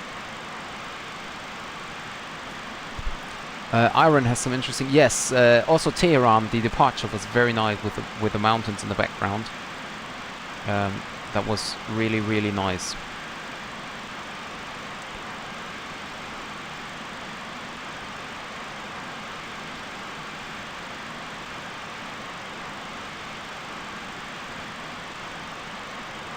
Which airports are these? Never heard of it. Like of the ICAO code.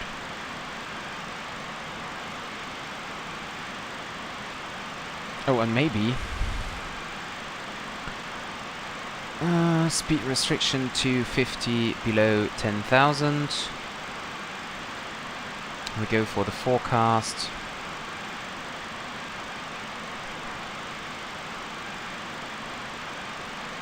Flight level 310, flight level 200, flight level 150, and flight level 100. 273 at 26. Then we have 116 at 2. Then we have 192 at 21. And we have 235 at 6. Execute.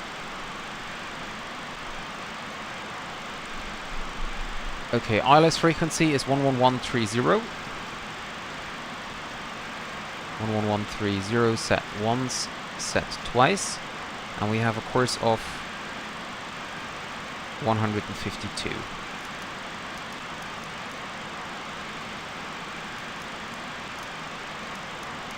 There we go.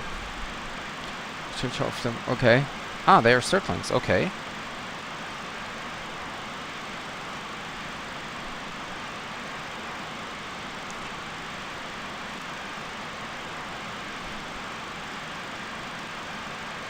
Speed 70. Oh, and we just crossed our top of descent.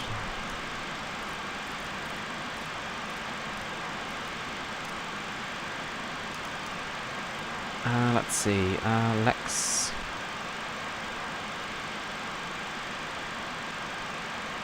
Restricted customs at our destination. Flight attendants will begin handing out forms momentarily. Please review and complete these forms and keep them with you for presentation upon arrival. I have no idea what is going on here.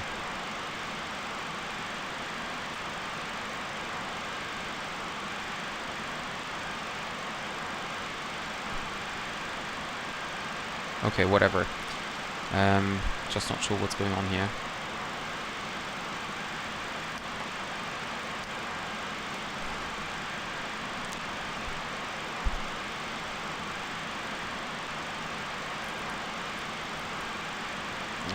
Go for VNAV descent.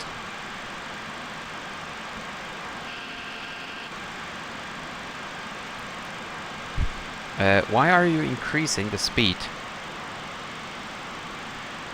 Are you kidding me?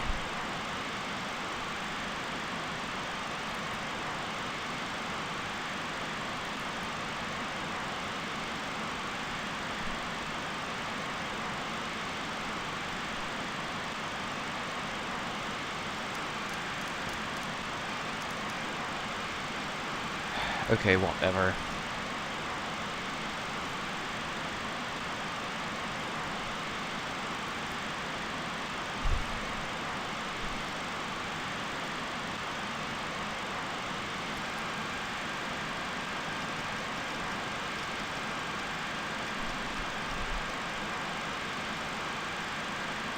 Why are you turning, like...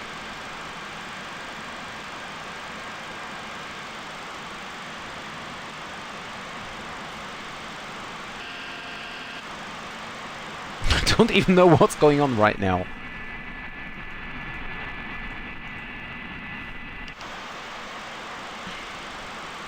So, traffic injector is injecting traffic. And they are also injecting traffic parked at Kuwait. So this is quite good.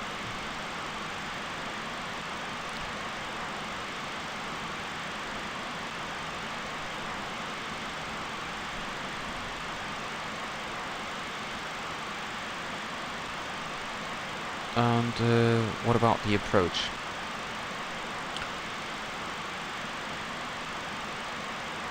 So we need to cross data at 2400.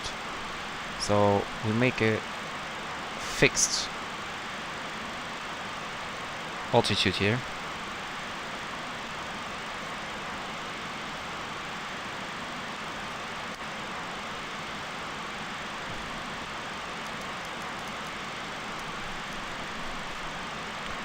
So descending with to 1800 feet. Can go around.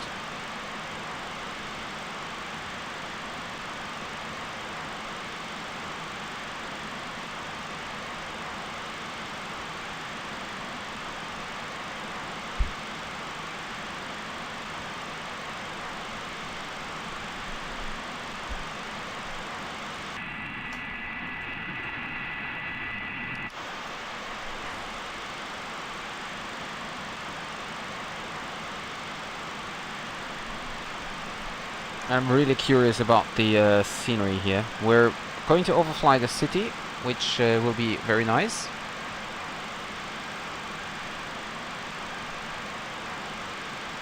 But we have to take care now that we will be descending on the profile, because profile is coming in here.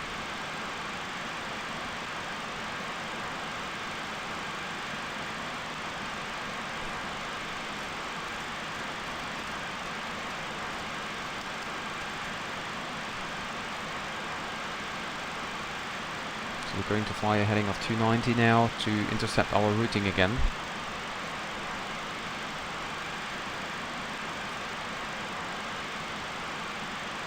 And we're doing a steady continuous descent.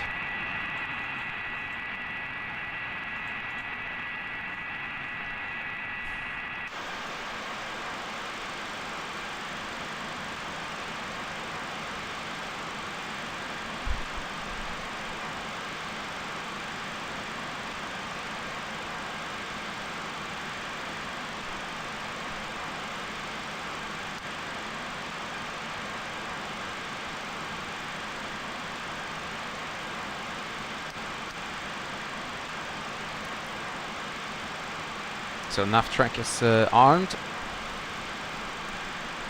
So the aircraft should intercept the routing to Basel then.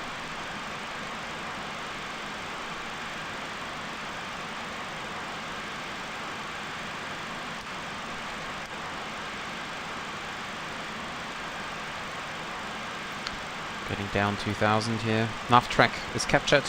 We're turning now back onto the track here.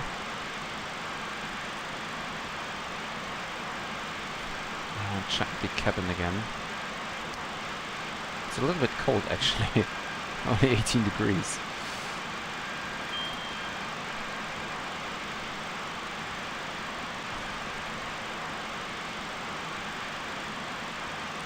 And we can reset the speed box.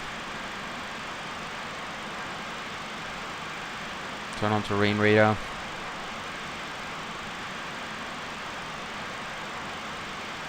Let's see. Yeah, so FSLTL is working. We have a lot of traffic now overhead and at the airport as well.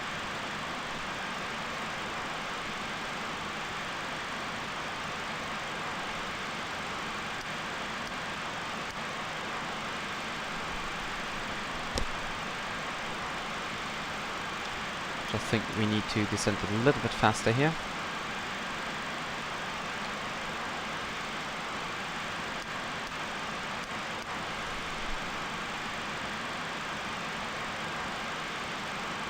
We've begun our descent, and we should be on the ground soon.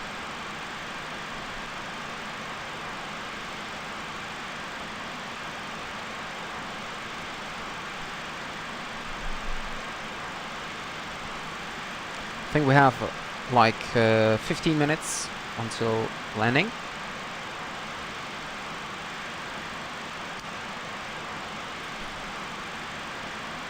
These 2 points here is the deceleration phase. Or at least it should be like that. No nav track. Okay, I'll have to turn that manually. No problem.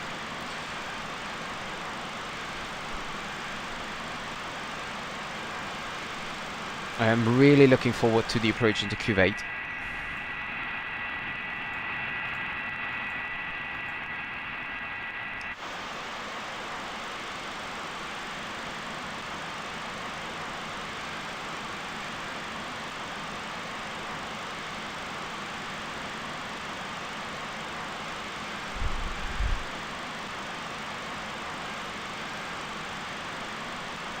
Hi DGM, welcome to the stream. Alex, FSLTL is a new freeware program simulating real-world traffic. So they are connected to Flight Radar 24, and they are injecting traffic into Flight Simulator, like real-world traffic. And we didn't have that much traffic going on in Tehran, of course, and the static aircrafts from FSLTL were just standard ones, but while the airports I tested, Frankfurt, London and New York, it was amazing. That was really amazing. So we were not flying alone anymore. But you had a lot of traffic going on around you. Hi David, welcome to the stream.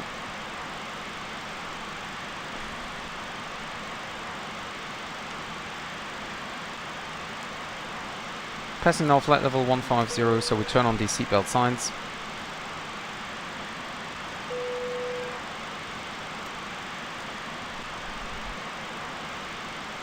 Ladies and gentlemen, the flight crew has turned on the fasten seatbelt sign. Please return to your seats and fasten your seatbelt. Port Moresby. Very nice. Never been over there. These islands were never on my routing up to now. Ach, schön, schön. Was ein Zufall, dass ich dann gerade heute aus dem Iran fliege, ha?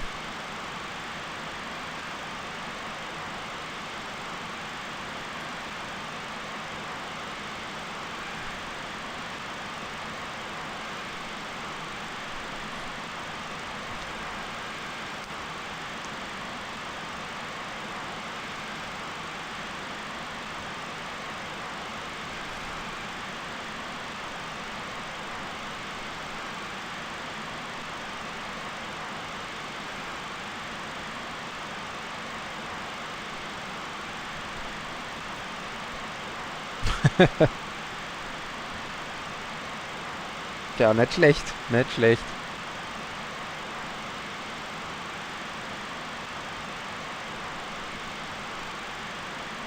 So we're 20 miles out for the ILS.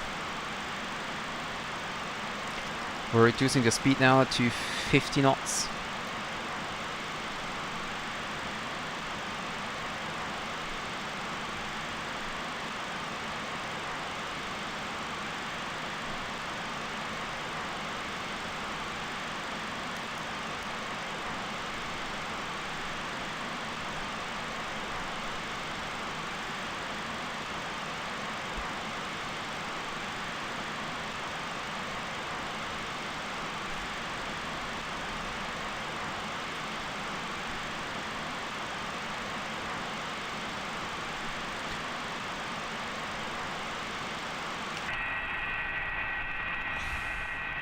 So now I will start my recorder tool.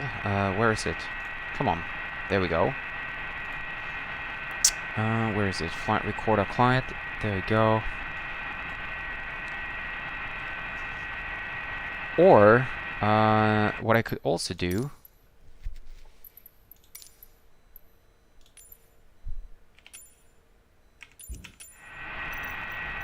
I can start the recording from here. I've never done that before, so I will be sure and start it doubled. What is that? I have no idea. Okay. Set sequence location.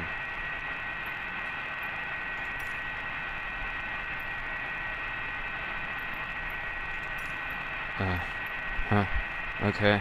I have no idea what I'm doing. I have absolutely no idea. You can also apparently track the camera recording, but, well, anyway. Store any carry-on items either in the seatback So we're pocket below or 10. under the seat. External lights out. Reduce speed to 40 because otherwise the final turn will be too sharp.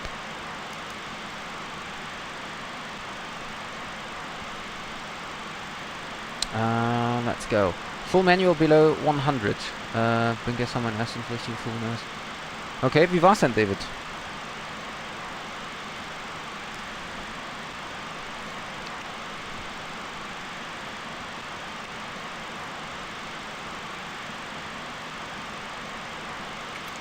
Cabin crew, 10 minutes to landing.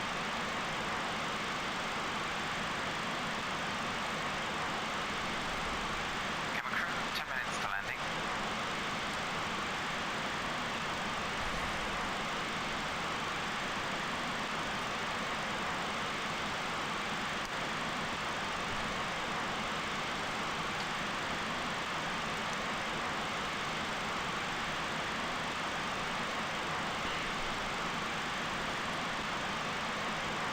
Signs are on.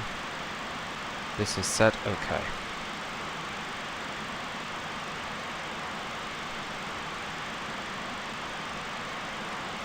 Ah, okay.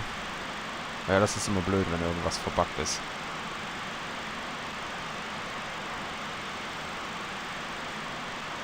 Getting the speed brakes down a little bit.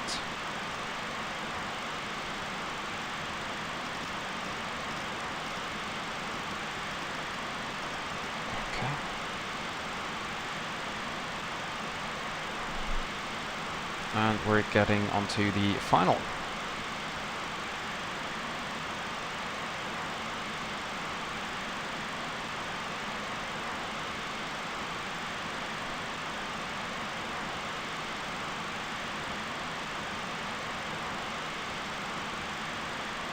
Na, sehr gut.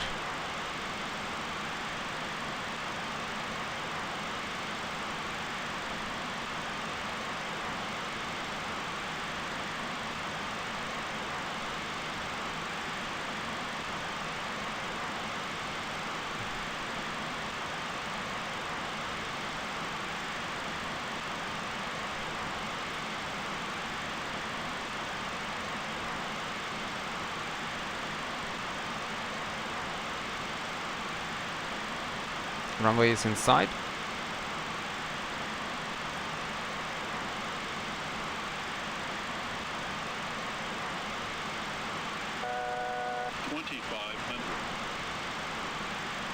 And I need to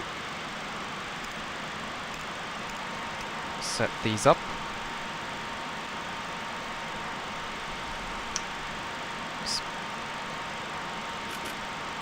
Speed brake, okay, cannot be armed right now, okay. Flight director off.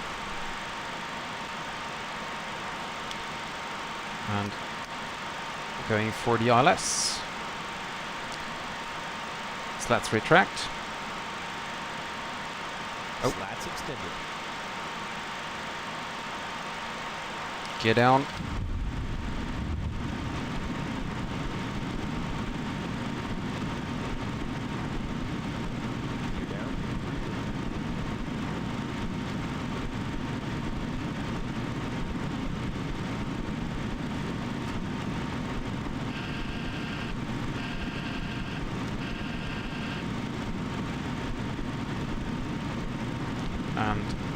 flaps 11.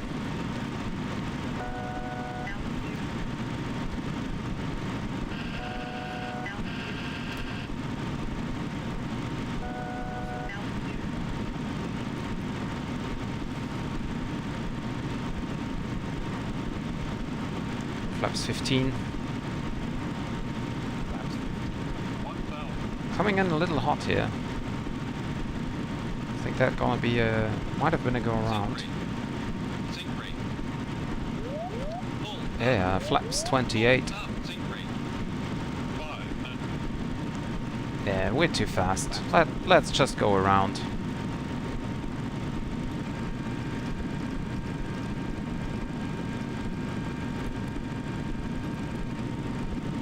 $4,000 set. Autopilot on. Heading hold. Flight director on. Flaps back up to 15. Gear up.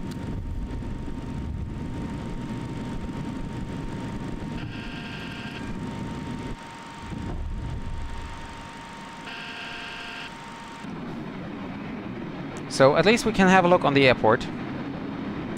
I cannot see a lot of traffic there. Oh, there they are. There is the traffic. Okay.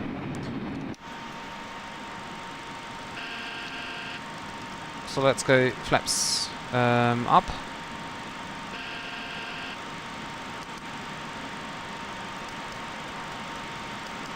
And go on the heading of 270.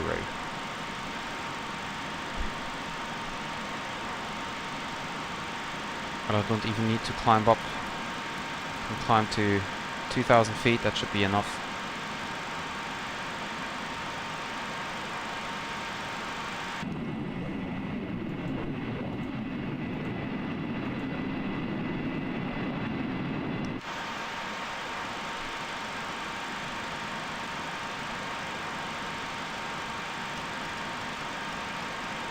$230 here.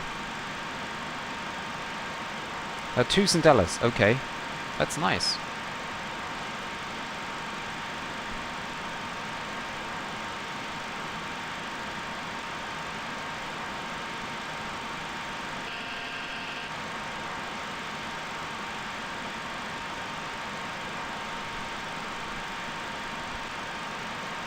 Okay.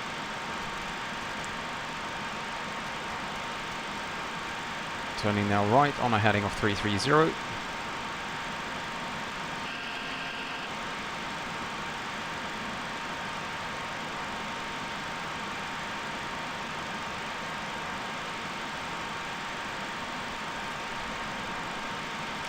Ladies and gentlemen from the cockpit, as you may have noticed, we had to go around here just because we were a little bit too fast during the approach, and therefore we decided it is slightly safer and better to go around and give it another try. As we were ahead of schedule, there is also no problem with that, and we are now back to positioning for another approach, and we will be landing in about 7 minutes. Thank you for your patience, and yeah, that's it.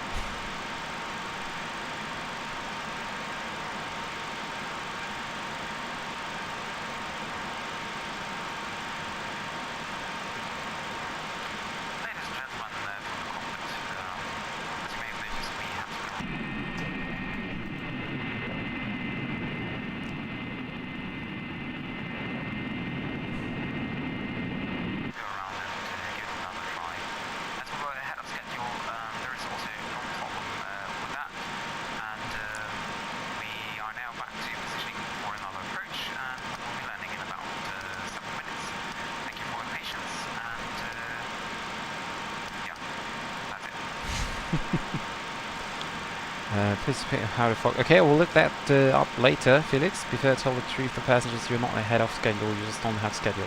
I have an expected arrival time of 6 minutes. So 6 minutes left now for the arrival. Glide slope is coming up. Autopilot off. Speed off.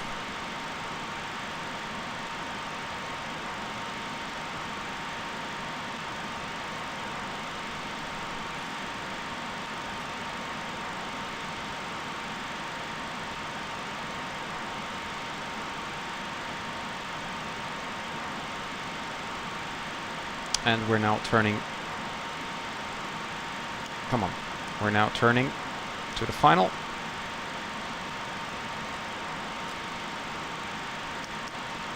Lights on.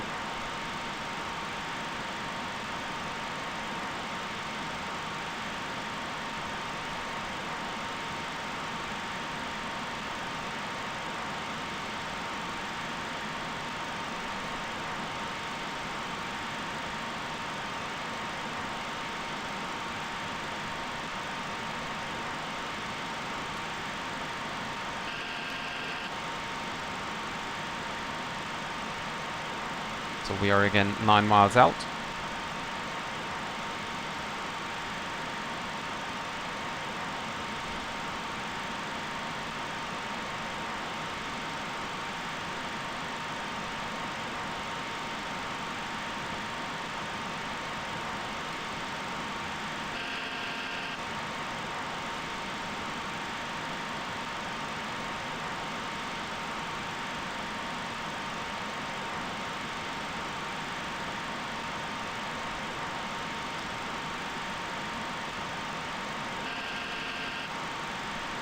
Getting the speed down here a little.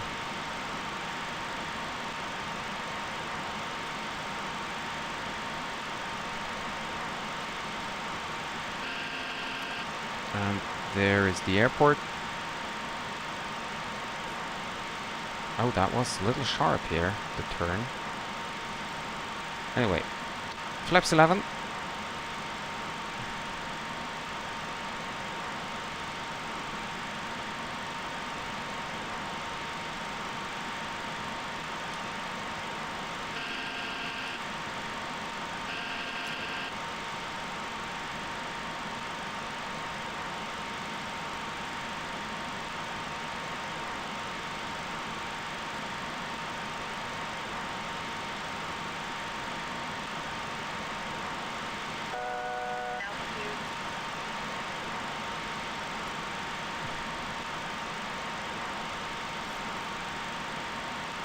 Flaps 15.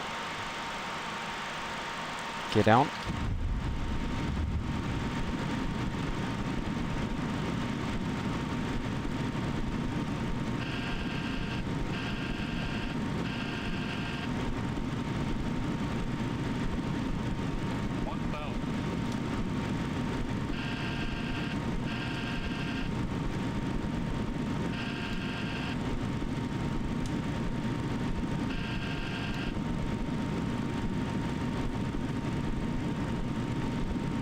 Flaps 28.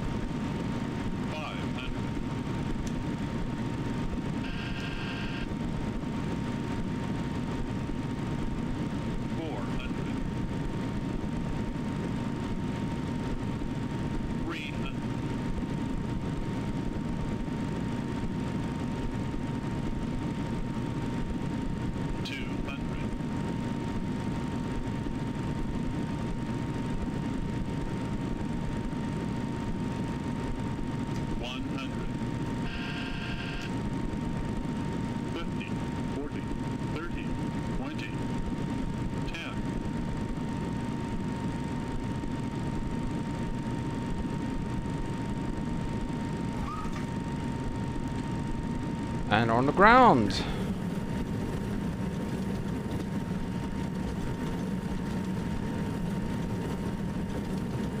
Reversers are not working.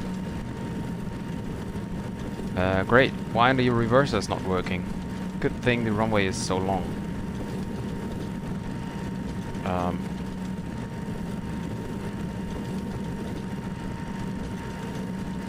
Whew. Good thing the runway is as long as it is.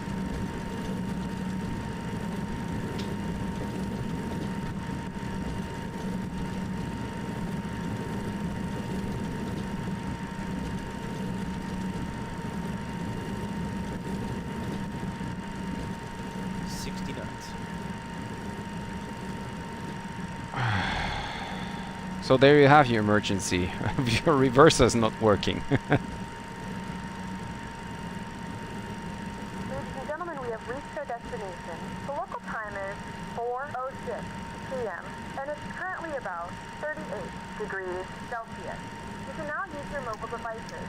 Please remain seated until the aircraft has come to a complete stop and the seatbelt sign is turned off. Remember to use caution when opening the overhead bins as items may have shifted during the flight. We thank you for flying with us. Flaps up. Speed brakes are up.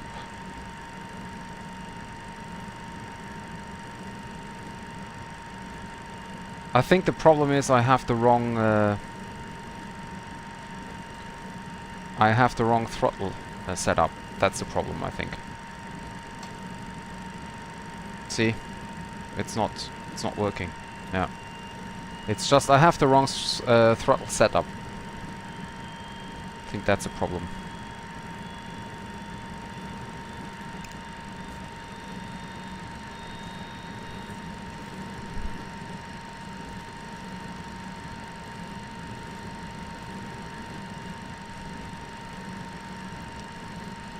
So do we have... Yeah, there you can see 2 traffics currently active. And there's of course a lot of other stuff going on as parked aircraft. So let's retract as well. APU generators are on.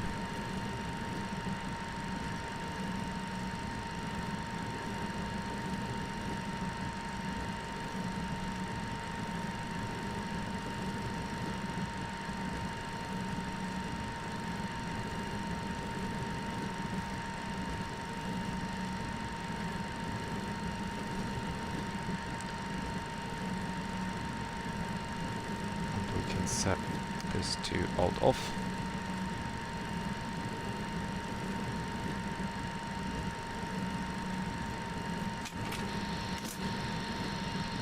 It's so nice that the engine sounds becoming louder when you open the window.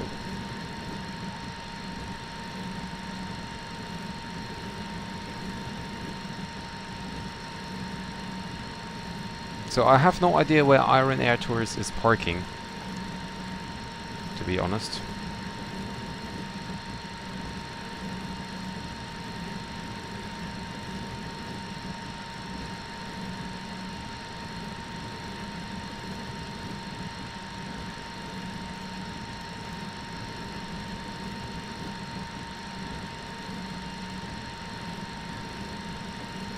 I think we're just going to go to the west apron, and we're looking for any gate available. Okay, have a good landing, Felix.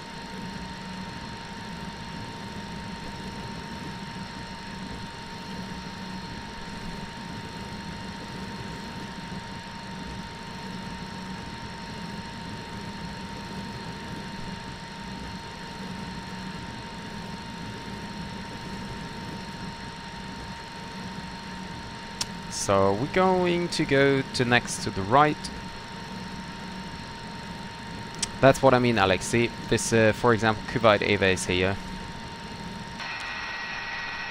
on that parking position. But well, maybe this is static as well. Not 100% sure.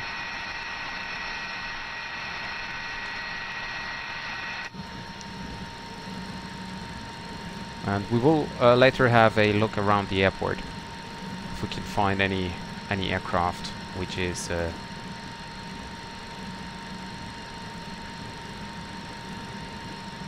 going around the airport. Not going around, but going around the airport. So going here to the right.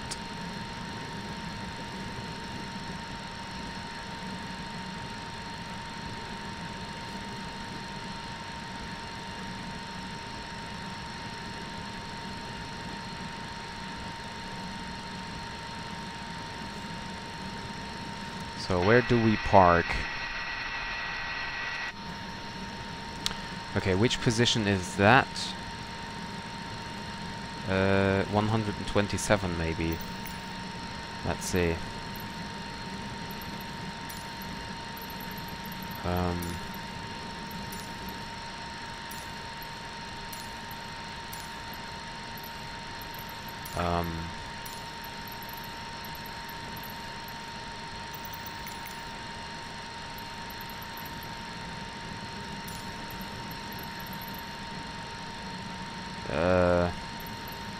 I have no idea.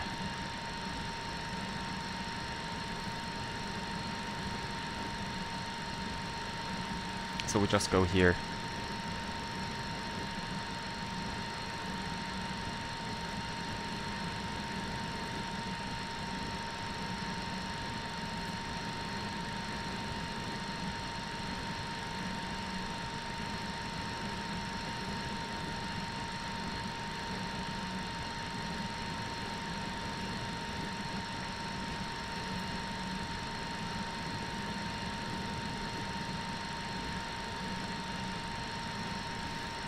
Okay. Set parking brake. APU is on. Shut off the fuel.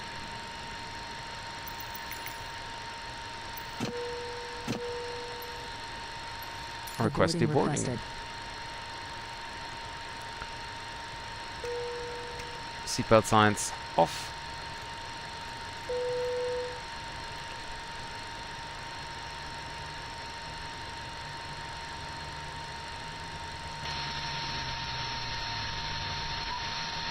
Okay.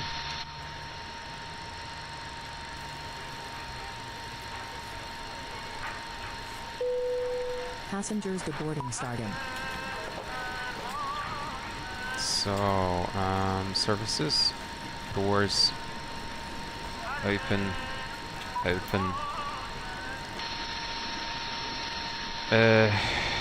Okay.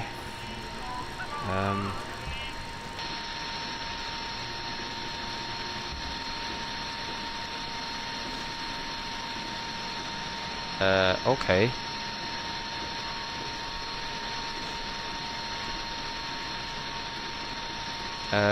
Never mind. Okay, so stop the recording here for now. And stop the recording here as well. I'm really excited on how this is working. How many more passengers do we have back there in the cabin? Okay, 5 minutes. We're still deboarding. Okay, so Volante. So Volante saying I had a landing rate of 83 feet per minute. That was nice. So while this is going on here, let's take a sightseeing tour around the airport.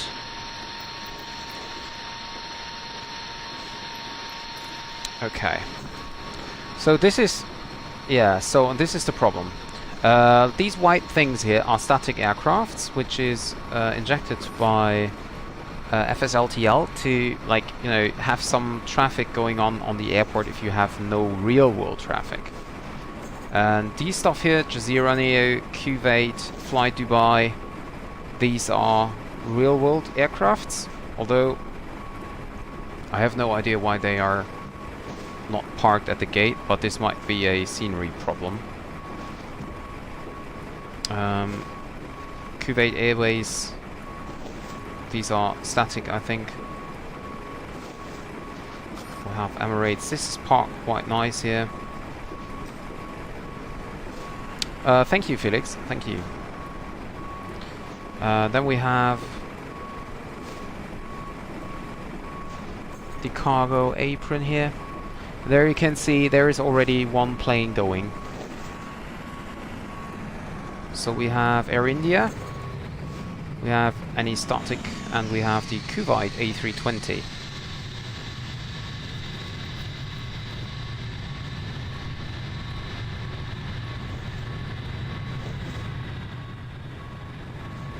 So in the real world, there is currently,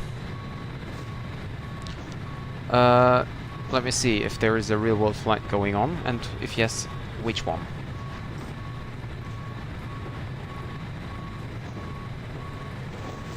So apparently they are using the wrong... Are they? 3-3 right. Yeah, so in the real world they are using 1.5, so this is not exactly correct, but anyway. Do you want to deboard crew? Nobody. So we have a Kuwait City A320 going from Kuwait to Dammam. And we have a Fly Dubai 737 going to Dubai. Although they are going... I will soon go over to the other side. Mine was alright, got hit with a gust at like 8 feet off the ground, which threw me a bit off. Yeah, that's always annoying if you have a gust on that short final. So what is nice about it is it's simulating the landing lights as well, and the strobe lights. You can see it even better, of course, during night, but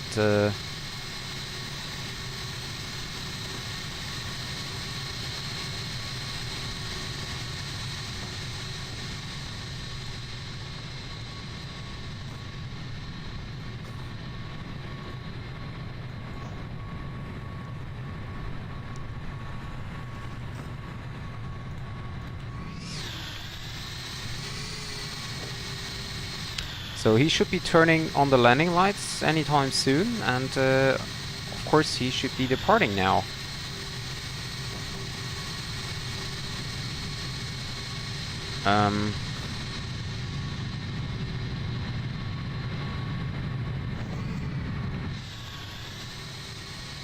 It looks more like he's taxiing, but if so, that would be a problem of simulator here, not of FSLTL. So let me see if there is another traffic. Where's the Fly Dubai?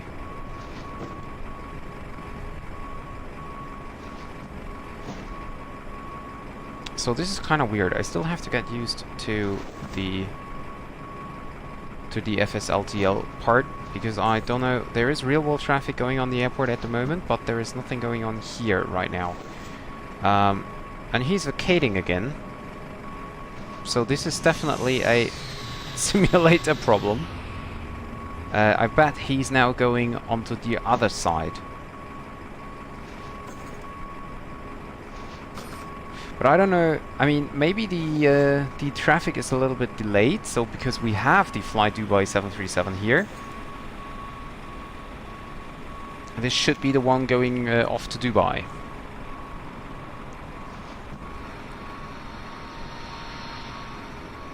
Or at least I think so.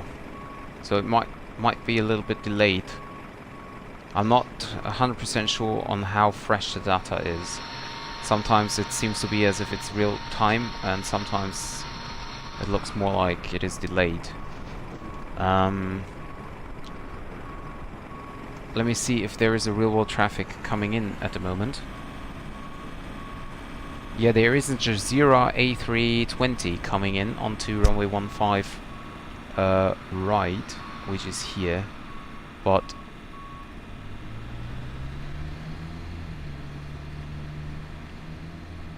I cannot see any lights. Jazeera 234, so let's see if I can find it in the list. I bet I can't. No, I can't. No, I can't. So yeah, this is some. I mean, I won't complain too much because it is freeware. So, and for freeware, it's working really well. Whoops. But on the other hand, I'm not sure what's going on. Why there is no Fly Dubai going out, and also this problem here with the aircraft over here is definitely a simulator problem. So he's just getting the information from Flight Radar 24, but the taxi routings and stuff and holding short instructions are done by FS2020. But the airport itself, as I said, is freeware, and yeah, it's quite nice. It's quite nice. Jazeera Airways, I have a lot of details, although I don't know if there is a jetway missing or what that is, but I think so, yeah. There should be a jetway missing. Deliveries here look really nice. From FSLTL. It's really nice. And also the terminal looking really, really good. It's really nice here. And there's just another Kuwait Airways spawned somewhere. I don't know where, but it's in pre-flight right now at ramp 33. I have no idea where ramp 33 is, but it's a Kuwait 777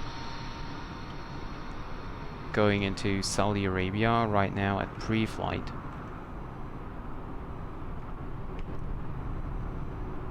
Okay, anyways, I'm now having a look on the replay, and for that purpose, I'm just closing,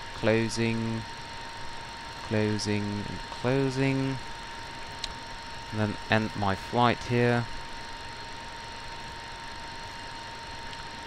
And I'll leave the engines off because we're anyway just doing a replay here.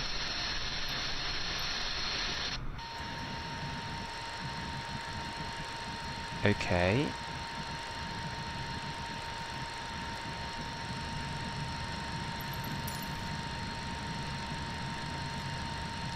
Oh, I cannot... Oh, really? I cannot change the view here.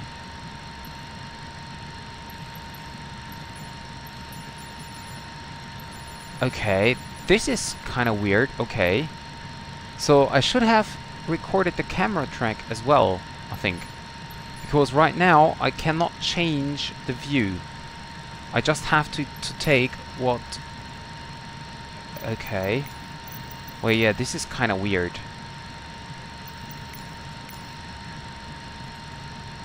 Hello?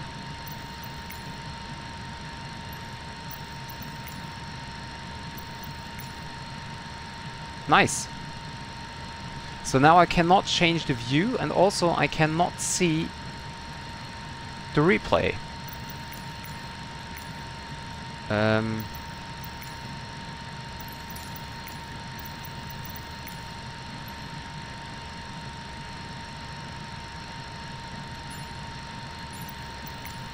Okay. What happens if I click replay here? Nothing. It's overriding. Nice. Okay. But no, it's really just recording the camera track. I cannot do anything. Okay, so let's go back. And then I just go into the flight simulator at Kuwait again. And start to replay directly. No, this is Tehran, Kuwait. So go here.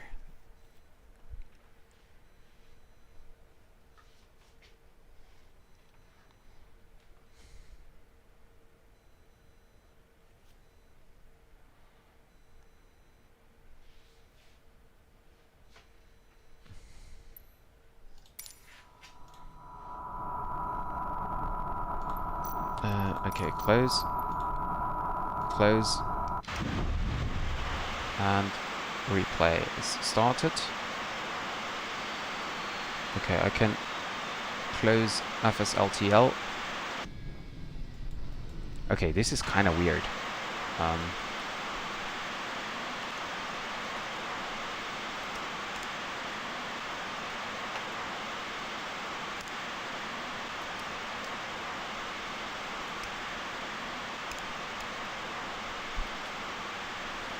No, you are here for the replay of the landing, Duncan.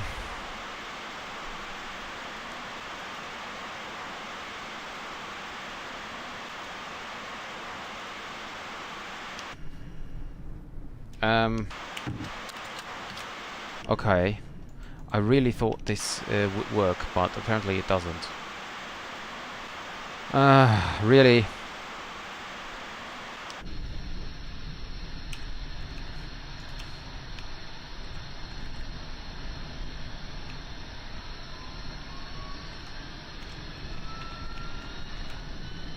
Okay, so at least the gear is out now.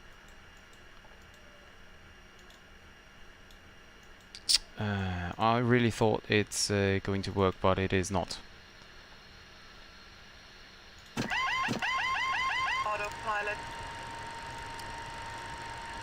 Okay, turn off. Okay, okay. Services, doors, close, retract, retract. Okay. Lights on.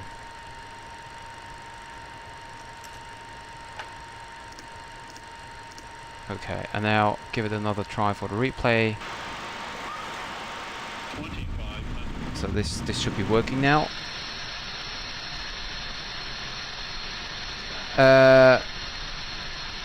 Well, because this is the aircraft, that it has the stairs at the back here. Hi Fareez, welcome to the stream. Yeah, I know, I was very busy. By the way, this is the city of Kuwait. Also looking really good, and frame rate is still nice.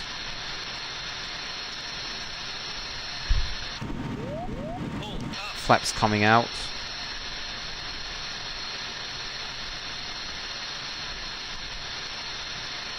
I don't know why the aircraft is climbing here.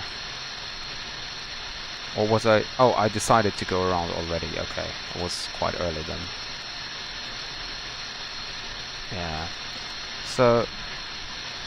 Okay. There we go for the second final. The scenery looks really nice, to be honest.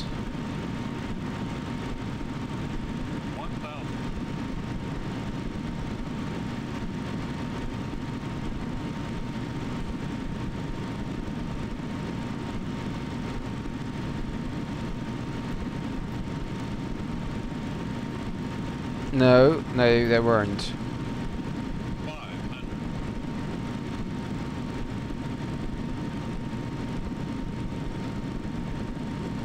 No, also no. Maybe maybe mid-air there was some wind because right. Okay, I was just about to say you can see the wings are now back to normal, but yeah. It seems to be as if the wings just had a problem here.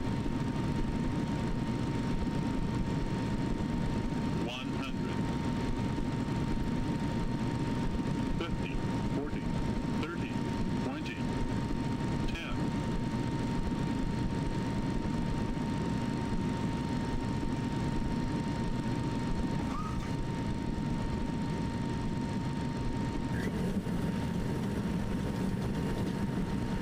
Very nice. So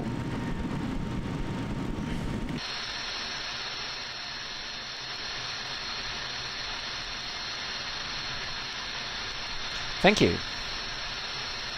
Well, we now have a look from the gear perspective, and then we're gonna have a look from the outside, from the side view, like the side part, the 90 degrees angle,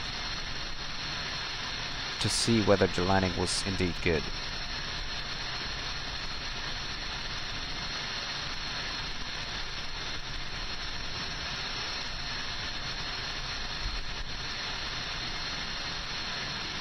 I know, that's why I'm doing it.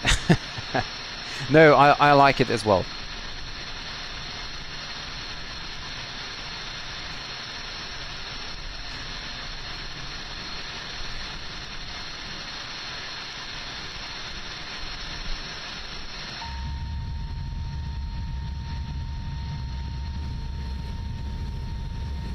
Yeah, I know. I don't know why. Wind pushed me to the right or so. I have no idea. But the touchdown with the main gear was just butter.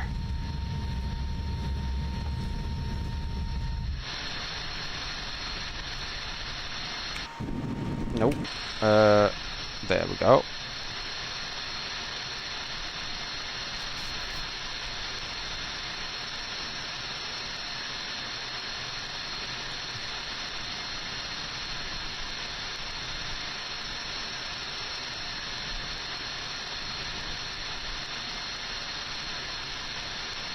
Wow, super smooth.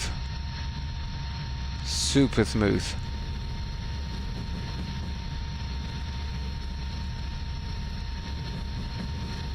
Really nice. Yeah, I can imagine, Felix.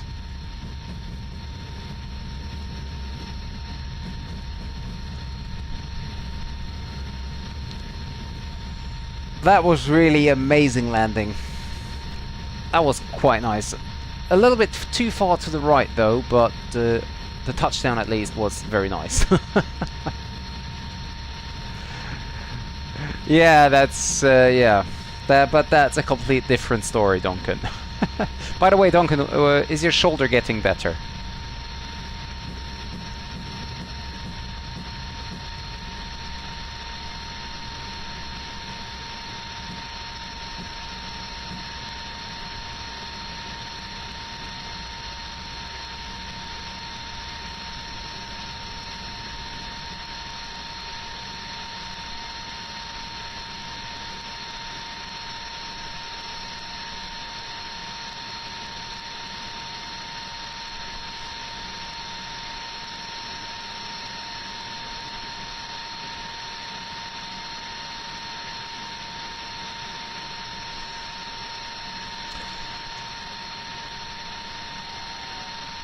Okay.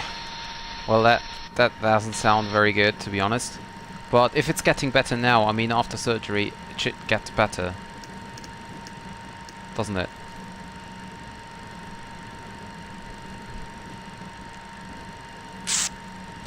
Okay. Whew. Well, at least a nice landing. So, guys, talking about the next upcoming days and weeks. As I am currently on vacation, planning to start the business jet. Oh, come on. This is so frustrating.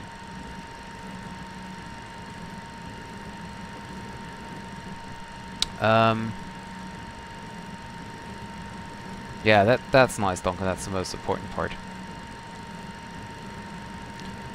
Okay, so yeah, speaking of the next days and weeks and stuff, I'm currently on vacation and therefore I'm planning to do some spontaneous flights. I also plan on starting the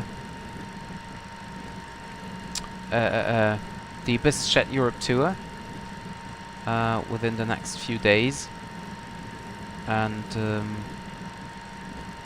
so there will be some kind of like spontaneous flights, except the Maddog Monday, of course. Although this flight today was also kind of spontaneous. I get my 3 metal bars removed out of my upper arm in the next holidays in like 3 weeks. Oh, that sounds good that they getting off, but